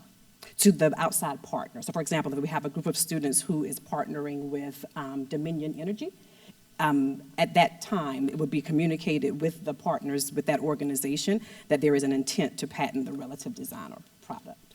Is it possible to clarify that in the administrative rule? Do you have a suggested language? Well, just to what you said, to the partners or whoever they're, working with, to the outside partners.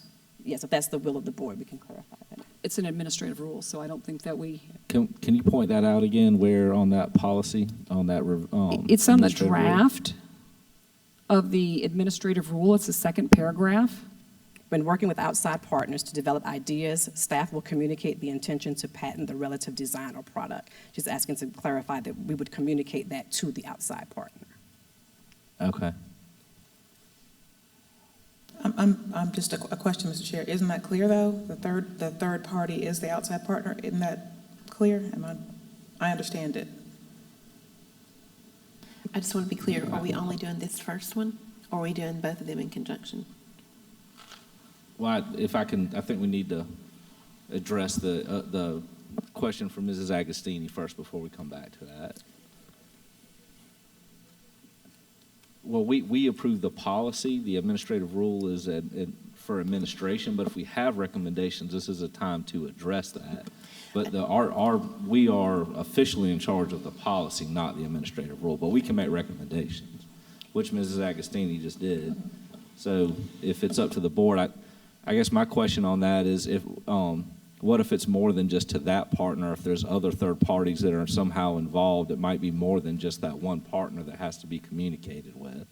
So I don't know if we want to limit in the administrative rule exactly who that is when there may be multiple parties involved.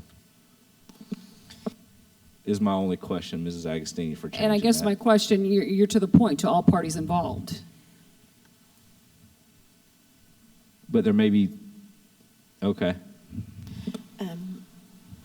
Ms. I would also like to speak on the policy. Okay, That's let me what I finish would- with this, and then I'll come Okay. back to the policy. I guess then I have no objection to adding that, unless any other board members do. All right, Ms. McFadden, you have a question on the policy. Yes, and I'm going to toggle back and forth in just a minute, but on the third paragraph, it says, the district shall retain and or be granted ownership of any and all intellectual property resulting in whole or in part from the use of district resources, a course assignment, or an assigned duty. So basically, the policy states that the district owns this information. It owns everything. That's the policy. But the administrative rule says the students or the parents may be able to apply to get this.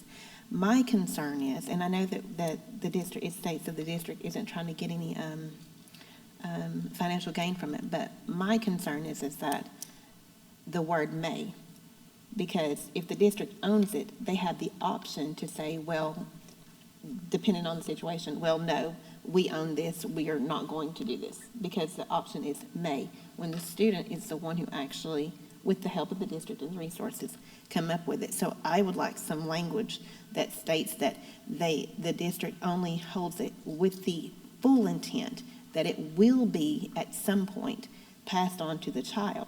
My other concern is that it says in order for it to, in the last paragraph of the administrative rule, is that while the district has no interest in profiting financially from the student's creation, the transfer of ownership terms may include recouping associated costs of acquiring the patents. If those patents end up costing $10,000, parents aren't going to may not be able to pay for that. So that means that would remain, depending on the type of product that is created, in the district and for the district for use, and the child or children would not be able to get access to that. So my concern is that depending on what is built, purchased, or whatever, that the students may not even be able to get it because of the word may and because of the finances that are associated with it, and because it's originally owned by the district and having to get lawyers and things to actually get it transferred, they may say, forget it. So I would like to have some language that says an alternative to that. I don't have it yet, but I would like to submit that, get together with some people and have a discussion on how we can adjust this. Board members, other comments? I would like to comment. I like the language the way it is. I'm against Ms. McFadden's recommendations. As we talked about at the retreat, there's a lot of nuances. Some students may have split parents, and so determining how that ends up may be difficult or messy. Depending on the investment of the district, I think that is something that needs to be considered. So I'm against the changes that Ms. McFadden has requested, and like the policy the way it is to give latitude to the district. Mr. Manning, I haven't even made the suggestions on what I wanted to change. I just said that I would like to have some other lingo in there that says that the parents and the students will eventually get it. So I don't really have the wording that you say that you want to be against. I'm just saying I want to make sure that because of situations like what you just described, that it might be more difficult for the students to get it. Therefore, it would remain, the patent would remain with the district, and the child would not be able to benefit from that. And So I understand you don't have the language, but I'm against the concept.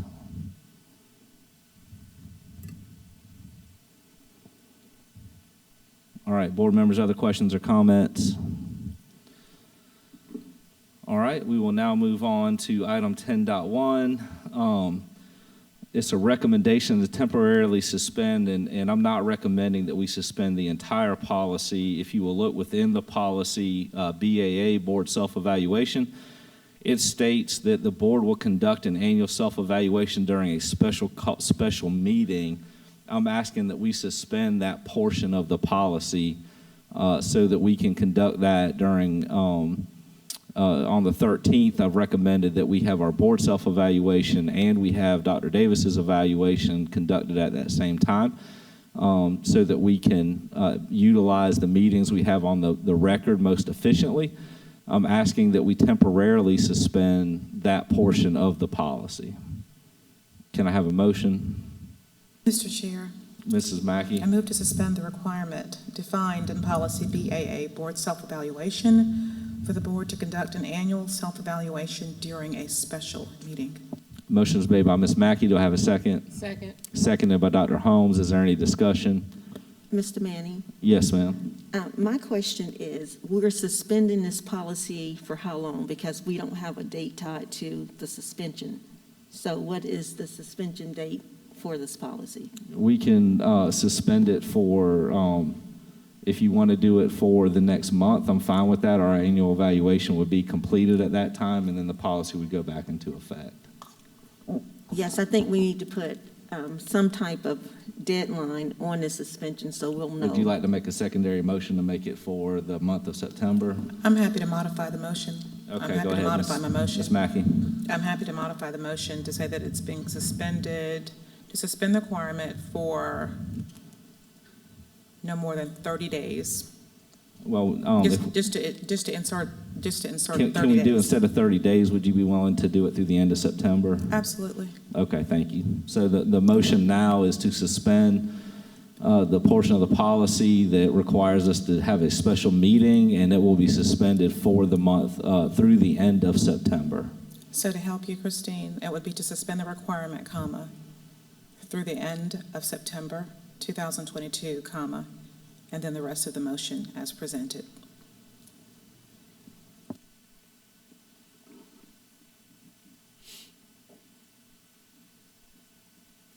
All right. Other comments or questions? One other question. Yes, ma'am.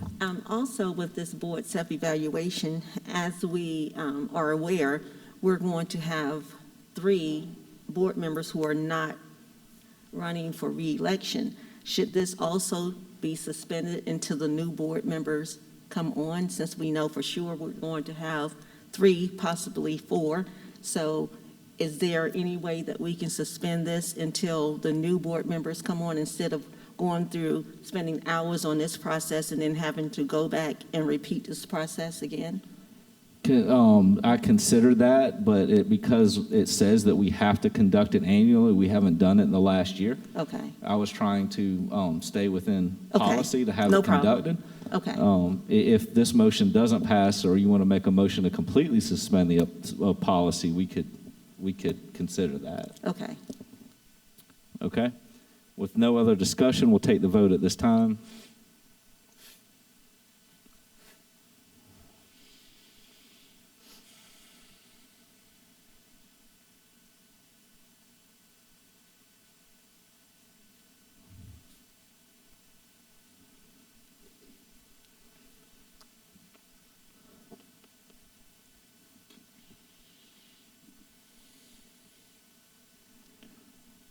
Motion passes 5 yes, 2 no.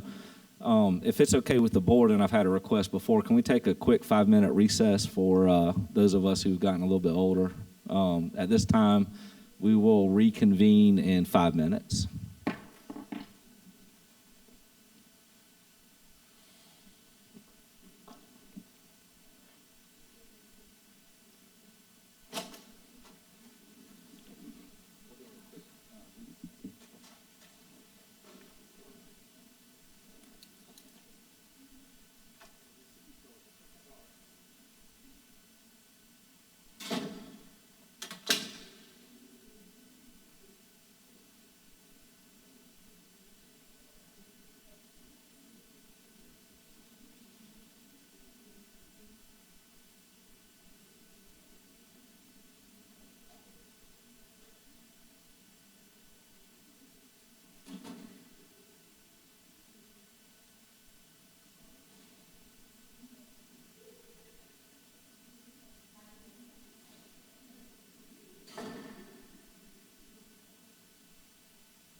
Cleveland's attention too. Yeah, because he gets up there with the taking his glasses off and all that stuff.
All right, board members, if we can get back so we can resume, please.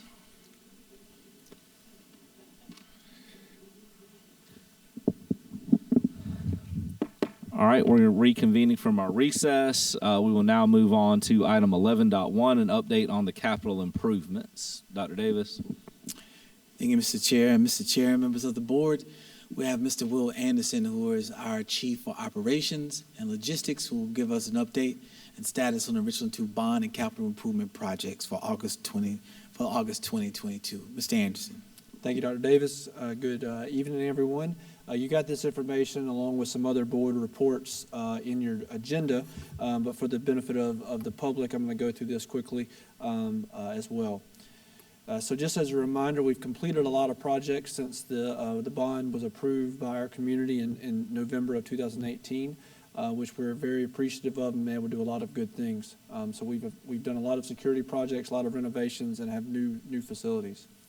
Currently, we have several projects under construction. Bethel, Hanbury, and Forest Lake are still on there because that requires the demo of the old buildings. But you can see some of the work that is underway and with their completion date. We just started Condor today, actually. Currently, we have 5 buildings in design, which will begin construction in late spring, April, May, into the summer. We will begin more design work into the January for more more schools. We're trying to manage our cash flow and manage our capacity as well as the current market.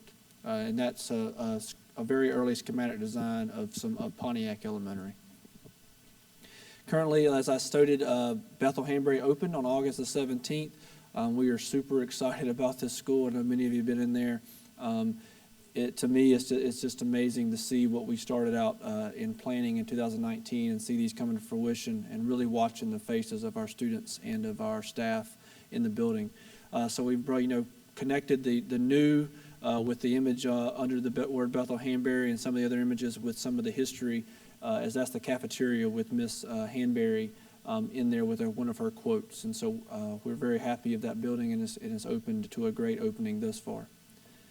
Forest Lake as well, another school that's, we rushed to the 11th hour, but we got students in there, and they're having a ball, as you can see with some of the images here. And Just super excited for this school. Construction continues with demo and some landscaping, but teaching and learning is happening. Kids are excited, and they're having a great time. E.L. Wright and CFK, we're still scheduled for a November finish for E.L. Wright, and then we'll transition to CFK with a November, December move-in to the new school. One thing I just wanted to mention, and with all these schools, and in particular this school, the difficulties we have and the challenges we've had, the really white roof is the new building on the big, large picture. You can see how close the construction is to the existing buildings, and we're able to put a 240,000 square foot facility up, still have school. So we appreciate the community's faith in us and their patience and understanding, but it's been a very difficult process, and we're getting really close to the end. And I know, just like at Bethel and Forest Lake, they'll be extremely happy with the new building. Richland Northeast renovations, the ones in the pictures, they were finished this month, and we're moving on to our next phase, which will be the cafeteria and courtyard renovations. But some of those images there. We're about 75% of our camera conversion project. A handful of schools, or about 10 or so to complete. Our access controls is behind that. So every school does have access controls. We're just updating the access controls to be compatible with our cameras. Buses have been purchased, and we've done 99% of all of our safety and security other projects. You can see the timeline of our projects into completion, as well of the budget and to date. And this is fluid as we work through our encumbrances and close out this last fiscal year. Just notes in general, costs have started to stabilize, as I had a meeting today with some of our trade partners and some of our construction firms, but it's still, there's no one yet has said it's going to go back down. Stabilized, just it's not going up as it was. Still having a lot of issues with guarantee and dates on deliveries. Especially in some of our mechanicals. Labor market's getting tighter, but we're still seeing okay. And currently, knock on wood, we haven't had any major issues with our timeline. In addition to our bond work, I just want to remind you, we continue to make sure our facilities are upkept and are running and be safe and secure, et cetera. So had lots of other projects that happen across the district. You can see some of those there with painting, safety, security, flooring, and some other site improvements. And as always, we try to do our very best to keep you up to date through our website and through these meetings. And with that, I'll be happy to answer any questions. Mr. Manning. Dr. Holmes, Ms. Mackey, Okay. Dr. Caution Parker. I'll work my way around. All right, Dr. Holmes. Hey, Will, thank you for the update. We appreciate I know how much you're doing, and thank you for the tours that we went on of the schools. I just wanted you I wanted you to answer a question for the public. There was a lot of concern, I believe, is at Bethel Hanbury Elementary School. I think when we were there, you toured, and there were no playground equipment there yet.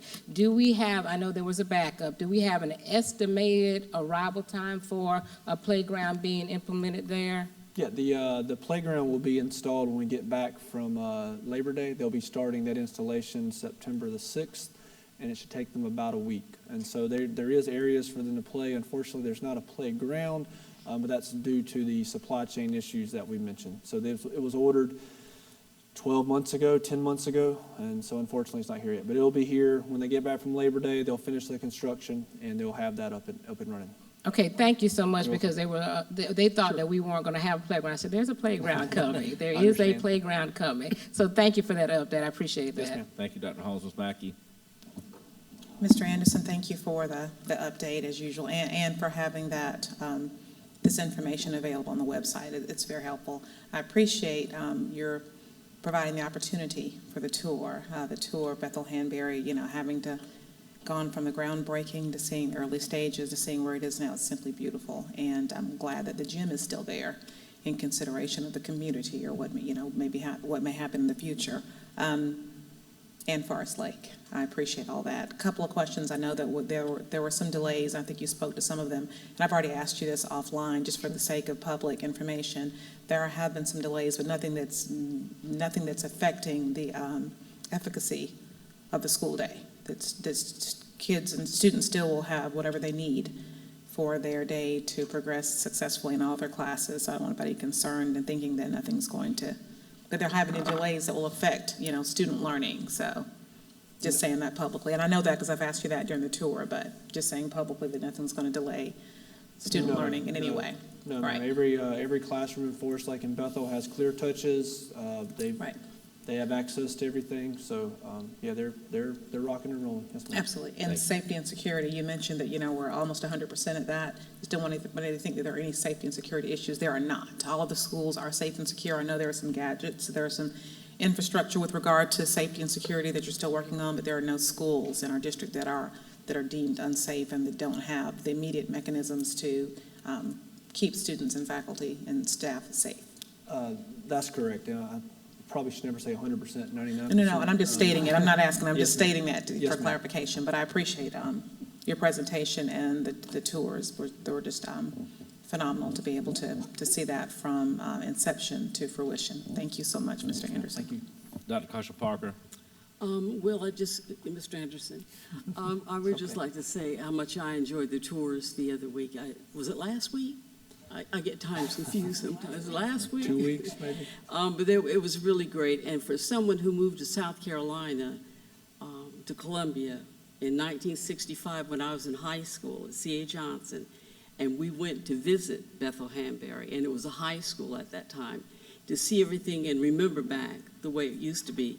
And now to see the new one, it's just phenomenal. It's just phenomenal. And thank you for staying on top of everything, but it is cold in here.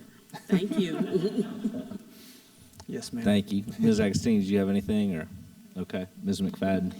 Mr. Anderson, thank you so much for all the work that you and your team are doing. Those buildings are gorgeous. I only got to see one of them, but I enjoyed my time there. I liked the pods in the classroom and the breakout areas and spots for social workers. So all that is really fun. We got to see the kids' play area that, as far as the inside and the arts. So I want to say thank you for the time and effort that you put into it in the bond. But I do have a question. Sure. So there was a concern about the HVAC units at E.L. Wright, and I'm bringing it up because it was on the news. So if you don't mind, just for the public's sake, to go through that, I did see some snapshots of some of the workers out there getting it done. Can you tell us where we are in that process and what happened and the delay and why we had to buy new equipment for a building we're about to tear down? Good question. As of Monday morning, it was 70 degrees in the classrooms, and so it was back down to where it needed to be. When the building got delayed, the new building, is when we started the procurement process of new compressors. We were not going to add new compressors to the building based on the building coming down, and so as I mentioned earlier, with the delays in a lot of mechanical system, unfortunately, those we could not get those compressors fast enough. And so once we determined that we were not going to be able to get those compressors, we started the process of getting temporary air units into the building. By the end of last week or by the middle of last week, each classroom had 2 temporary air units. Unfortunately, we couldn't get the temperature down to the 70s like we wanted. It hovered around upper 70s, low 80s.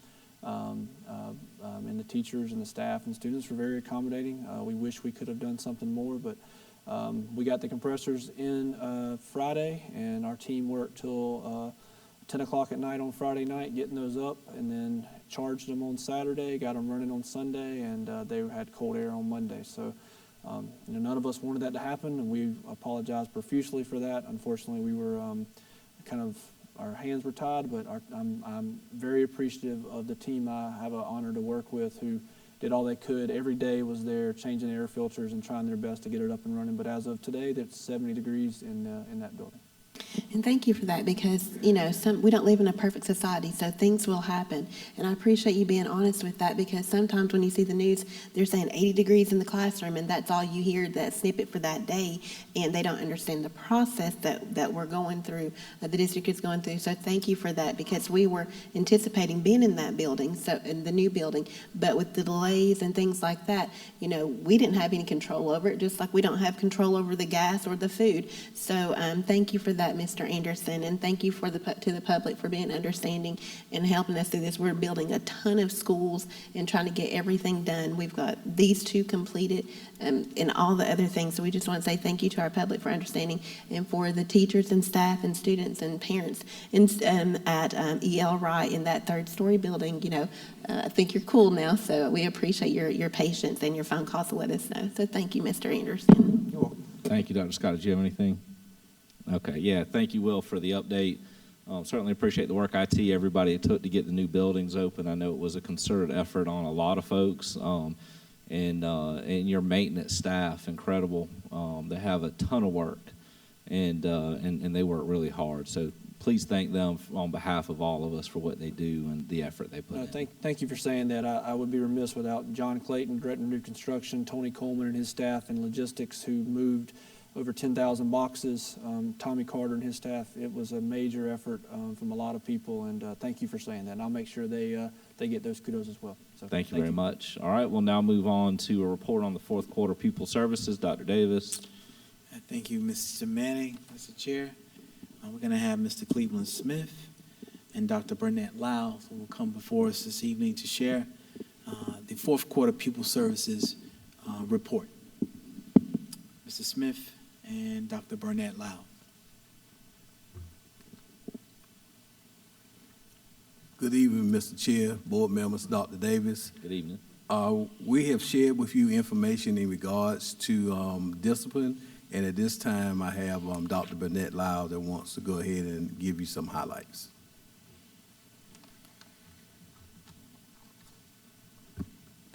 Good evening, Dr. Davis, Mr. Chair, and board members. Thank you so much for having me. I am presenting the fourth quarter pupil services report. Of course, you have it in front of you, but we will be sharing it with the public so that they can follow along. All right. So there are several pieces of data that I want to go through with you tonight. The first one in front of you is discipline data for the fourth quarter, but it includes four-year trends starting in the 2018-2019 school year. So the first slide in front of you outlines total number of infractions that we have had, level 1, 2, and 3. And you'll see here at the bottom, it also includes total number of incidents. I do want to make sure that everyone understands why the section is highlighted, and it is because, of course, that was when we were in the pandemic. So you'll see numbers that look like anomalies, and that's why. So for the 2021 school year, and then for the fourth quarter of the 19-20 school year. So that's the first thing I want to highlight. But a few things that I want to share with you with the numbers in front of you, just a couple of highlights. If you look specifically at the third quarter to the fourth quarter for the 21-22 school year, this past school year, you will see that we went down in the number of infractions for the year from third to fourth quarter. So that's one highlight. Another highlight is that if you compare fourth quarter of this past year, the 21-22 school year, to the 18-19 school year, and we would say that was the last quote-unquote normal year before the pandemic, you will see that the numbers of infractions decreased there, approximately 30%. So that's just some highlights from the first slide for you. So the first slide we have for you numbers of infractions. The second slide includes for you total numbers of suspensions and expulsions. So we have in front of you in-school suspension numbers, out-of-school suspension numbers, and expulsions. And so just a few highlights for you. We do want to just state that the numbers of suspension and expulsions increase. If you look from the third to the fourth quarter of this past year, they did increase. In addition, if you compare the fourth quarter of this past year to the fourth quarter of the last quote-unquote normal year, 2018-19, you will see that the numbers increase. And one thing that we just want to make sure that we emphasize is that we are still dealing with post-pandemic behaviors. That's aligned with state and national trends. Just a little aside, I attended a conference, a behavioral conference a few months ago, and someone there from the Department of Mental Health shared that public schools can expect that there may be about 3 total years post-pandemic before we start to see normalcy. So if this past year was the first year, we can expect that there will be another 2 years that we will see some challenges from the pandemic. So with that being said, one of the reasons of the numbers of, why the numbers of suspensions has increased is because while the number of incidents have decreased, the severity of some of the incidents, not all of them, but some of the incidents have increased. And again, we would say that that's pandemic related. The next slide in front of you includes specific data on fighting infractions. So again, 2018 to 19 to 20 and to the 21-22 school year. So a couple of things to highlight for you. The number of fights, if you look at third quarter of this past year versus fourth quarter, the numbers are pretty similar. But if you compare the fourth quarter of the 21-22 school year with the fourth quarter of the 18-19 school year, you will see a decrease. We decreased approximately 20% in the number of fights from last year to compared to our last quote-unquote normal year. And finally, just want to share with you some of our strategies that we continue to use to address discipline needs within our district. We will continue with the additional administrative monitor position at each high school.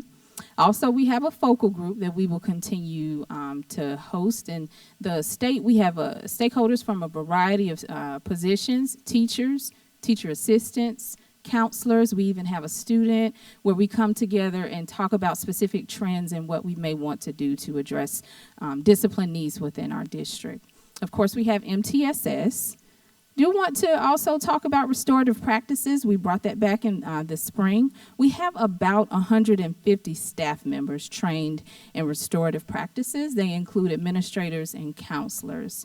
This coming school year, we have 4 restorative practices sessions scheduled to bring on even more staff members to be trained in restorative practices. So 2 in the fall and 2 in the spring.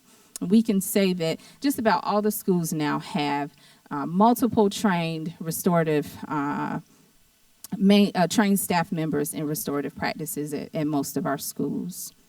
Also, you all had the opportunity to learn about our social emotional wellness leads from this past year. We presented that at third quarter, and we're excited to announce that we will continue and expand. So our social emotional wellness leads will be in 23 schools this coming year. So that's exciting. And then finally, this coming year, the 22-23 school year, we will also have a professional development series with all of our principals where we will focus on student behavior. So that's another layer of support that we're doing to address not just discipline in general, but also specifically post-pandemic related needs. That concludes my my presentation. Are there any questions? Board members, questions or comments? Mr. Chair, Dr. Scott? I have a few. Just for the public's sake, we have some acronyms up here. Do you mind sharing with them what is MTSS? Yes, ma'am. MTSS stands for Multi-Tiered Systems of Support, and that is something that most schools have and districts have, and it's specifically something that we put in place to ensure that all schools get the support that they need. It's data-driven, and we ensure that all students at the Tier 1 level, all students have access to support, and then based on data and students who are at risk, they may go up to Tier 2 and even Tier 3 strategies. So a Tier 2 strategy may be counseling groups, that might be Tier 2, Tier 3 may be referral to special education. That's just an example. So MTSS, multi-tiered systems of support. Just a few more. Prime time, what is prime time? time is given through our LSS. That's a time where we have our LSS support team, leadership team, and any school can bring up a problem they have a need to address a situation with students or a group of students where they can be able to bounce strategies off of members of our LSS team. Okay, my other question is, you guys are going to have restorative practices training, and I'm glad to see that because I'm a national restorative practice trainer myself. If you guys can send out those dates when we're going to have that training here, and the schools, how are the schools selected for these trainings and employees? First, we said we were going to make sure that we had all our administrators trained. That's what we've been working on.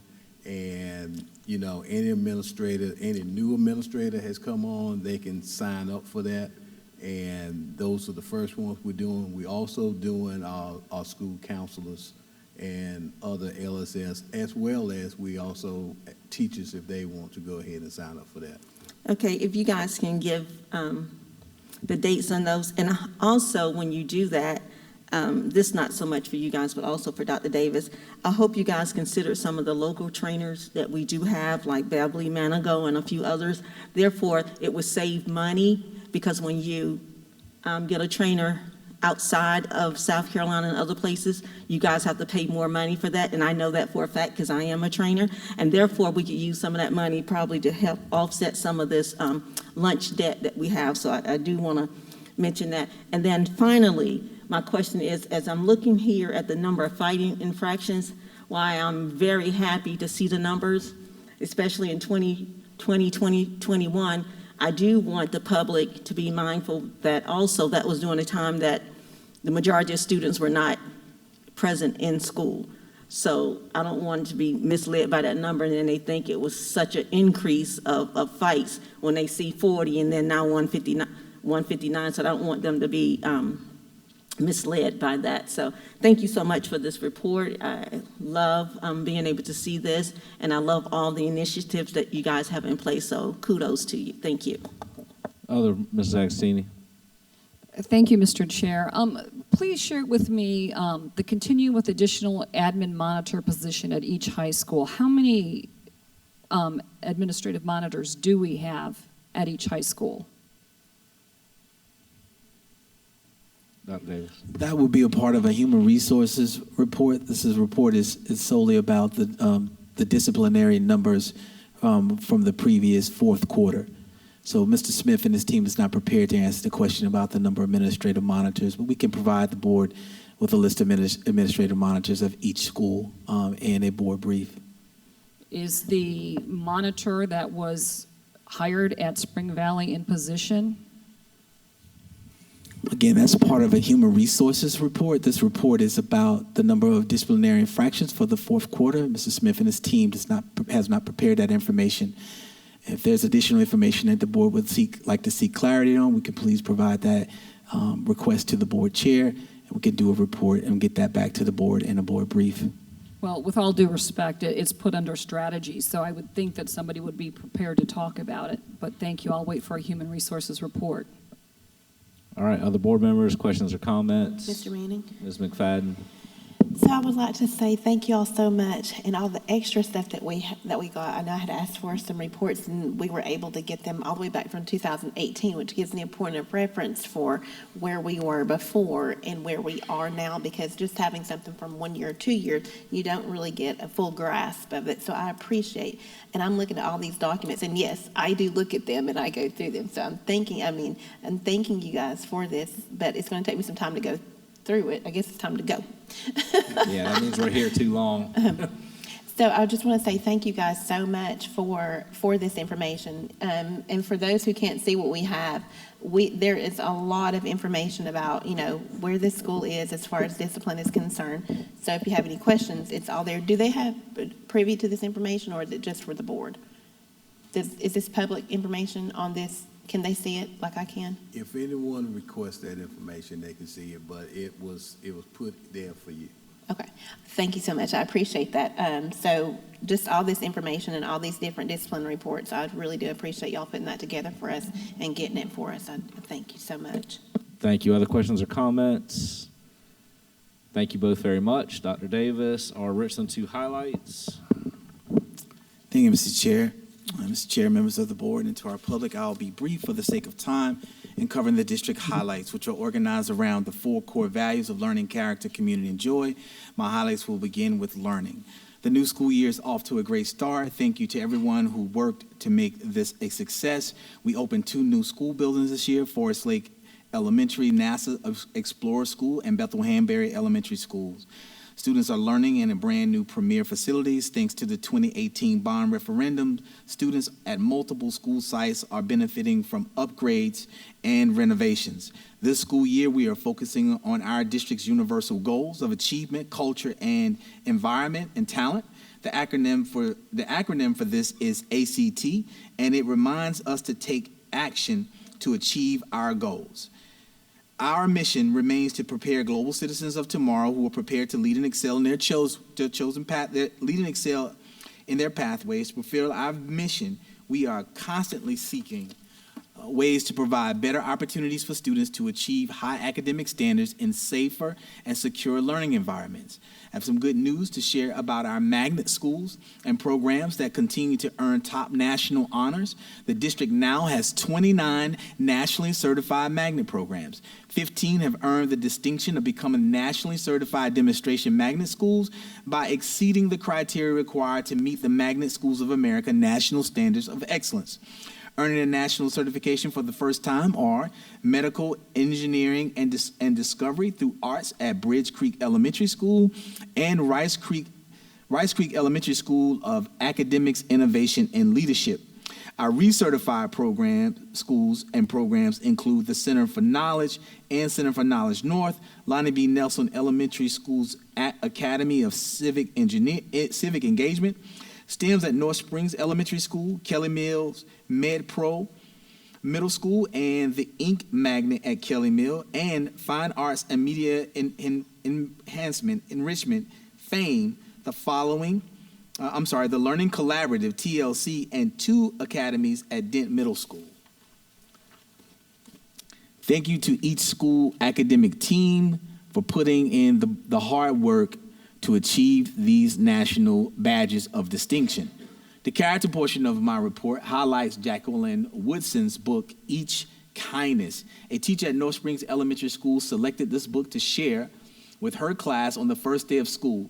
It's about a little girl named Maya who comes to a new school and tries to make friends. But because of her clothes are tattered and her shoes are ragged, she's unsuccessful in making new friends. She does everything she could think of, from bringing pickup sticks, jacks, and decks of cards, a jump rope, and a doll to school to play with the other children. No one wanted to be her friend. When Maya didn't return to school after several days, the teacher brought a big bowl to school and filled it with water. She dropped a small rock into the water, and the class watched as the tiny waves rippled away from the stone. The teacher explained, "This is what kindness does.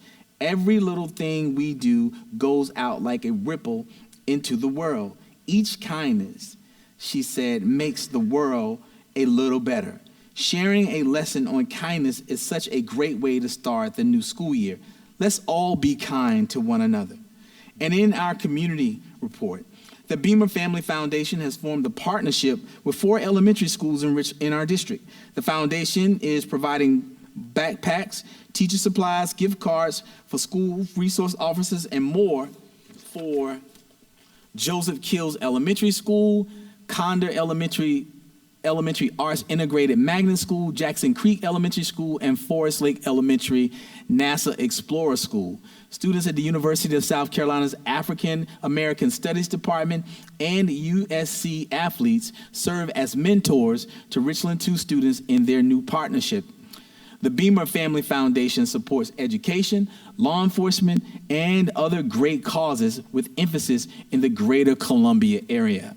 And now for some joy. Tara McCormick is the 2022 Richland 2 Support Staff Person of the Year. Ms. McCormick works as a Power I instructional aide at the R2i2 Student Intervention Center. Power I stands for the Premier Opportunities for Work and Employment Readiness through Innovation. It is a special education program that works within the existing classes at R2i2 and work environments to sharpen skills to prepare students for real-world employment. Ms. McCormick said winning the award shows she is making a noticeable difference in the lives of students. In just 1 year, she has already helped 5 students earn full-time employment and has served others working part-time and or interviewing. R2i2 Student Intervention Center Director Kelvin Alversi nominated Ms. McCormick for the recognition, and Ms. McCormick has been employed by Richland School District 2 for 12 years. In addition to being an instructional aide, her services includes being a substitute teacher and a school bus driver. And Dr. Whitney L. Prowl, an assistant principal at Joseph Kills Elementary School, is the first recipient of the Assistant Principal of the Year Award for the South Carolina Alliance of Black School Educators. Kills Principal Alvera Butler nominated Dr. Prowl for the award, saying that she has worked closely with the School Improvement Council and its development of relevant goals over the years, including the successful implementation of their virtual school health and wellness carnival and the Science Unlimited program. The program is designed to boost student engagement levels with science and SC pass scores. South Carolina Association of Black School Educators also selected school board member Dr. Monica Scott as a finalist for their Retired Lifetime Achievement Award. And to wrap up our highlights tonight, we have plaques to present to board members and board officers, who've completed serving their terms at the end of June. Dr. Chair Davis, I'm going to ask that we delay that to another meeting. We have attorneys that have been here for an hour. Yes, sir. If it's okay. Yes. I think those of us that may be for can wait till the next meeting. I would like to ask of the board, I know we have a few other items here, but I would like to go ahead and move into the second executive session. I think we've already paid attorneys to be here for an hour waiting on us to get to this point. If we could please go into the second executive session and complete the remainder of the items when we come back out to get that done and respect the individuals that are here. If I can have a motion to go into the second executive session. If I can have a motion to Mr. go Manning, into I the make a motion that we go into the second executive session. motion made by, no, you need to, I need to state what the purpose is. For the purpose of, Mr. hang on just Chair. a second. Mrs. Agostini? I was going to make the motion. Okay, Ms. Agostini, go ahead and make the Employee motion. grievance, for the purpose of employee grievance. Second. Ms. Dr. Holmes, if I can have you read the entirety of it, please. Okay. Mr. Manning, I make a motion that we go into the second executive session for the purposes of employment grievances and superintendent evaluation process. Motion's made by Dr. Holmes. Is there a second? Second. Seconded by Ms. Mackey. Is there any discussion? With no discussion, if we can take the vote.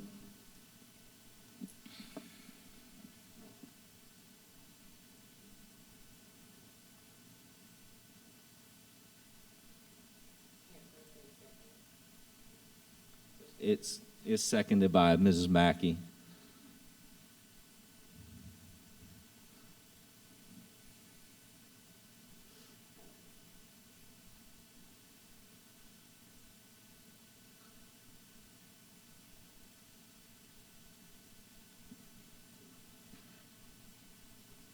Motion passes unanimously. We'll now go into our second executive session, and we will complete the remainder of the agenda when we come back from that.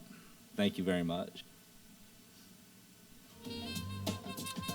All right, we are now reconvening the board meeting. If I can have a motion to come out of executive session. Mr. Chair, Ms. Mackey. I move that the record reflect that the second executive session was concluded at 9:18 p.m. Motion made by Ms. Mackey. Do I have a second? Second. Seconded by Dr. Holmes. Is there any discussion?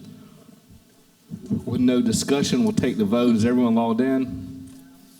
Can we raise our hands? I heard a no. Everyone in favor, raise your hands high, please. Motion passes unanimously.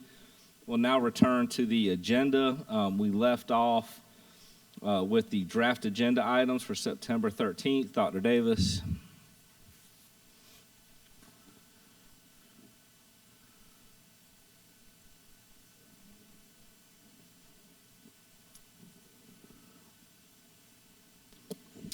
Thank you, Mr. Chair. Mr. Chair, you can see before you the Tuesday, September 13th regular scheduled board meeting draft agenda. This agenda calls for the call for order at 5:30, where we will go into executive session. In executive session, we have scheduled student appeals. Once we complete student appeals, we will reconvene in public session for our inspirational moment, the approval of the agenda. We'll ask for approval of the consent agenda, followed by public participation, voting on the executive session items, which is the student appeals. We'll then have our new business, no action requested, which is to be the superintendent evaluation portfolio report, the board self-evaluation, review the draft agenda for the 27th, and then approval of draft agenda for the 27th, followed by adjournment. Dr. Davis, my only comment is we need to switch the order of 8.1 and 8.2. Yes, sir. But we can vote on the as it is, but we just need to switch that order. 10-4. All right. With no other, are there any comments? With no comments, we'll move on to approval of the draft agenda. If I can have a motion. Mr. Chair, Ms. Mackey. I move to approve the draft agenda items for the Tuesday, September 13th, 2022 regular board meeting with the exception of 8.1 and 8.2 being transposed. Thank you very much. Do I have a second? Second. Seconded by Dr. Holmes. Is there any discussion? With no discussion, we'll have the vote.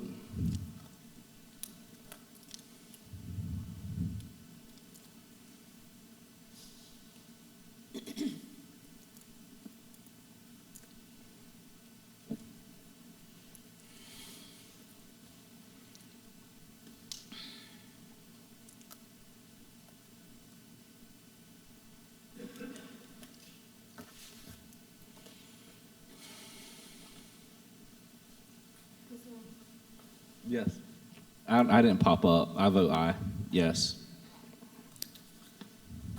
I got to log back in again. Sorry. Motion passes 6 yes, 1 no. We have the second public participation, which no one has signed up for.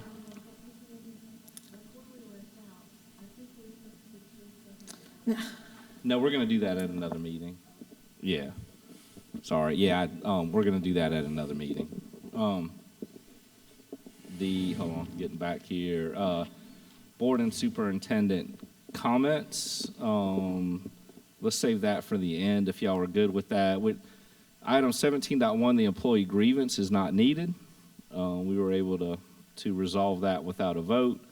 So now we will move on to board and superintendent comments. Mrs. Agostini. Good night. Dr. Scott. Yes, just a few things I would like to say. First of all, I know that we had some issues concerning the student lunch letter that went out to the school district. Earlier today, I did apologize to the students, the parents, and the community.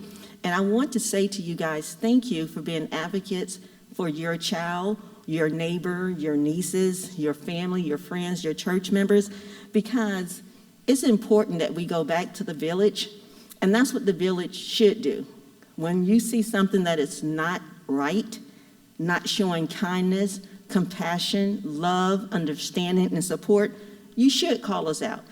And I want to say thank you for calling us out today, because what you made us do is go back and revisit things that should have been revisited and should have never even been sent out. So I want to thank you. And anytime you see or you receive something, because sometimes we are not always shared information, please bring it to our attention, or at least bring it to my attention, just like you did today. So I want to say thank you. And I also said to you guys that I would be a voice for you guys, and I would make sure that we have this discussion. I did send an email out to the board chair asking that we do follow policy BEDB, which is board agenda, and to add that to the agenda tonight. However, Mr. Manning chose not to do that, but he did call a special call board meeting which will be held on this Thursday at 5 or 5:30 for us to have that discussion. So once again, I want to say thank you, thank you, thank you. My door is always open. And as I said back in 2012 when I first ran for the school board, I will be an advocate and a voice for the voiceless, for parents, for teachers, for the community. So I want to say thank you and continue to rely on me to be a voice for you. And then the last thing I want to say, and I guess this will be part of my grandmother coming out of me. About 6 or 7 months ago, we had some pastors, probably about 20 or 30 of them, come and stand for some things that were totally uncalled for. So what I want you guys to do is go back and look at that video, and if you saw your pastor here that was standing for nonsense and foolishness, why don't you call them and tell them to come back and stand for this lunch bill, and that they donate money to these schools and cover the lunch bill. And tell them Dr. Elkins Scott asked you to contact them because they came and they stood for nonsense, not come stand for what's right for our students. Thank you. Dr. Caution Parker. Excuse me, sorry. I just want to say thank you for the inspirational moment. That was really nice. As an Army brat and spouse of a veteran, retired veteran, it just means a lot when I see things like that and hear about the ROTC. We've got a great ROTC program here. I'm not talking about just one school. I'm talking about all the high schools, all the ones that have an ROTC. I think it was great this evening, and I deeply appreciate all the work that goes into that program. Thank you for the reports this evening, and Dr. Davis, as usual, the great highlights of Richland School District 2. And I'm very proud of Whitney Prowl. I encouraged her to apply for a job in our district many years ago, and she's doing a great job over there at Keels. But to be named Assistant Principal of the Year, I think that is just a wonderful thing. All of them. I recognize all of our award winners. That's it. Thank you. Thank you, Ms. McFadden. Okay, I do have a couple things I want to say. One, of course, is concerning the lunch menus or the lunch that went out. I would just like to say that we were told that that was an old snippet that went out. And I'm just curious, I haven't heard back that, were we throwing away students' food before the pandemic? Because if that was old, then that may have been a practice. I'm not sure if that's what has happened, but that's what was said. So I wonder if, in 2018, 2019, before the pandemic, if we were doing that. You don't have to address it now, but that's just something that was said, that it was before the pandemic, and I'm curious to know if that was a practice before. It is good that it came out, because now we see and understand that, there are still people in our district who, just because you think they may have money, that kids go to the lunch line, their parents could be packing them a lunch, and they eat those snacks during the day and then get to lunch, go through that lunch line, and before you know it, it's charged up. If you've got a couple of kids in the district, that goes fast. And so we haven't done it so far, but is there a 30-day period when you're going to start enacting that? And if that $10 comes through, well, by the end of the week, that's going to be a $50 charge for those students. So I'm just curious, and I want to give a shout out to two particular people on Facebook, and these are just the ones that I seen, and I know there were many, many more. So don't, if you were helping or whatever, don't, charge it to my heart. But Mrs. Candace McEwen and a lady named CC Cans on Facebook, I want to say thank you guys, because you really rallied the community together, and already within a day have people asking how they can give money to help these families. And I want to say thank you all so much, because where I'm unable to contact staff or call anybody at a school, or and I asked today, can I call a bookkeeper? I was told I can't do that. But as a constituent in this community and as a parent, you're able to go in and do those things that we as board members can't do. And you're able to get things started. And I want to say thank you for the community effort. And at this point, I didn't think about it, but I would like to add to the next agenda, if possible, the parent resolution that was proposed a while back, because the parents really stepped up and stepped in this situation. So if there's a way that we could go back and revisit that and say thank you to the parents and look at that and maybe throw it on the agenda September 13th. I'm giving it 3 days or so, because the parents really in this community really did show up and show out for them. So thank you guys so much. Ms. Mackey. For those people who are still here this evening and chose to be here, bless you. For those who've got to be here, bless you for your patience. Just wanted to thank Mr. Jeff Williams, Ms. Karis Mazik, and Clarissa Bennett, the principals of Lake Carolina Upper, Blythewood Middle, and Round Top Elementary, who were gracious enough to allow me to visit along with some district staff for a few minutes. The first day of school, it's easy when you get caught down in the details of minutia. It's just nice to have a reminder of why we do what we do, why I do what I do. Nice to see smiling faces, teachers working diligently, and glad that everything is operational for those who needed for it to be operational. It was a pleasure to be there, and just thank them for allowing me to interrupt their day for a few minutes to visit with them on the first day of school. You all have a wonderful evening. Bless you. Thank you. Dr. Holmes?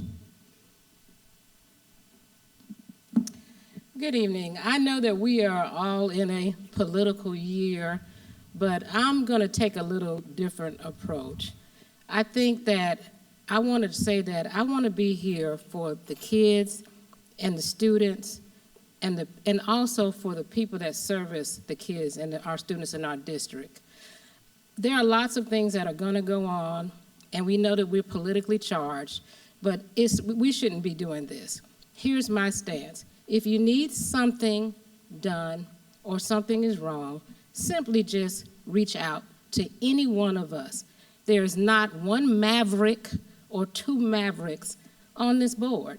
This is a board comprised of people who give up their time freely, almost, because the pay is not what you think it is for all the time that you have to do this. So I'm not going to be here for all this and the maverick this and I'm that. The people who know me know you can call me and I'll find out. What I don't know, I'm glad to find out.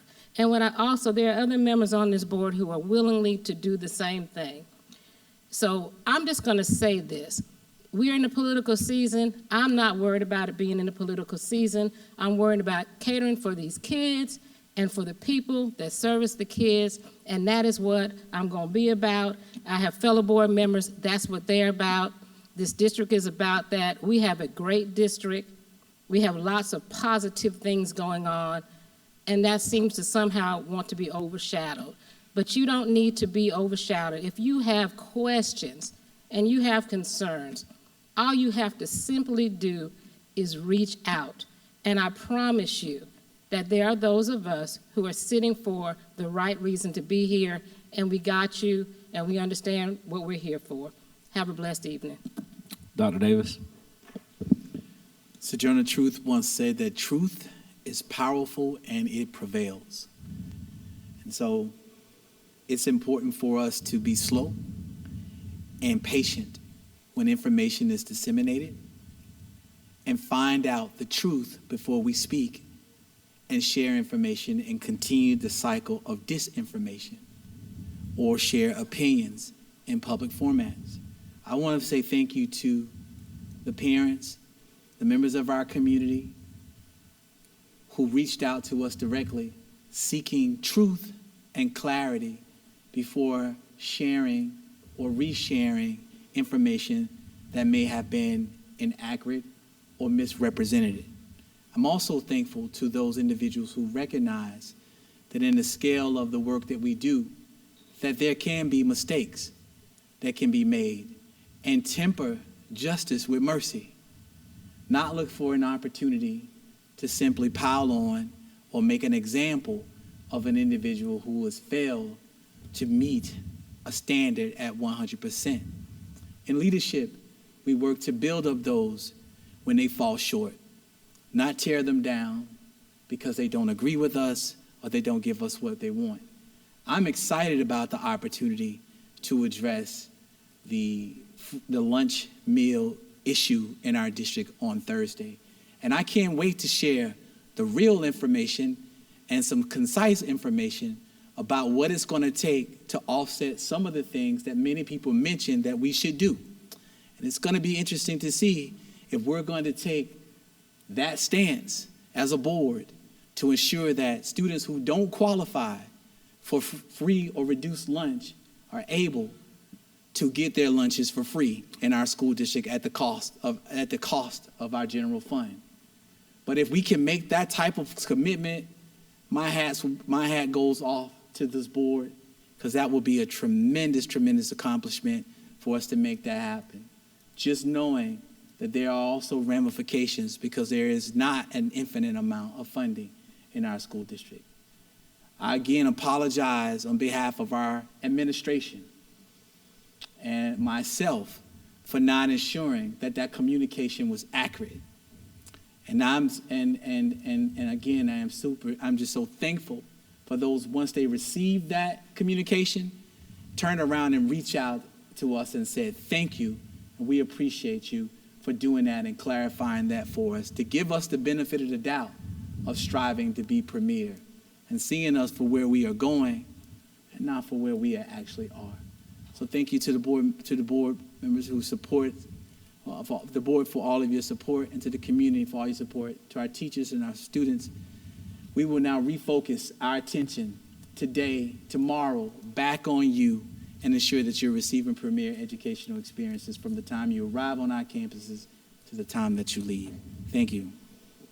Thank you. Thank you, Dr. Davis. And, certainly for a little while, I worked with a group that does investments. And in the investment world, whenever there's downturn in the economy or problems, there's always somebody that figures out how to come out of that better. I've seen that happen here in our district. We've had, I was the board chair when we had the Spring Valley officer issue with the young lady. We have stronger policies in place for how we have relationships with our resource officers. We were a national model and continue to be a national model for how we engage with officers in our schools. And that has been a benefit. Out of that disjointedness came a benefit to all of our community and to our students and families.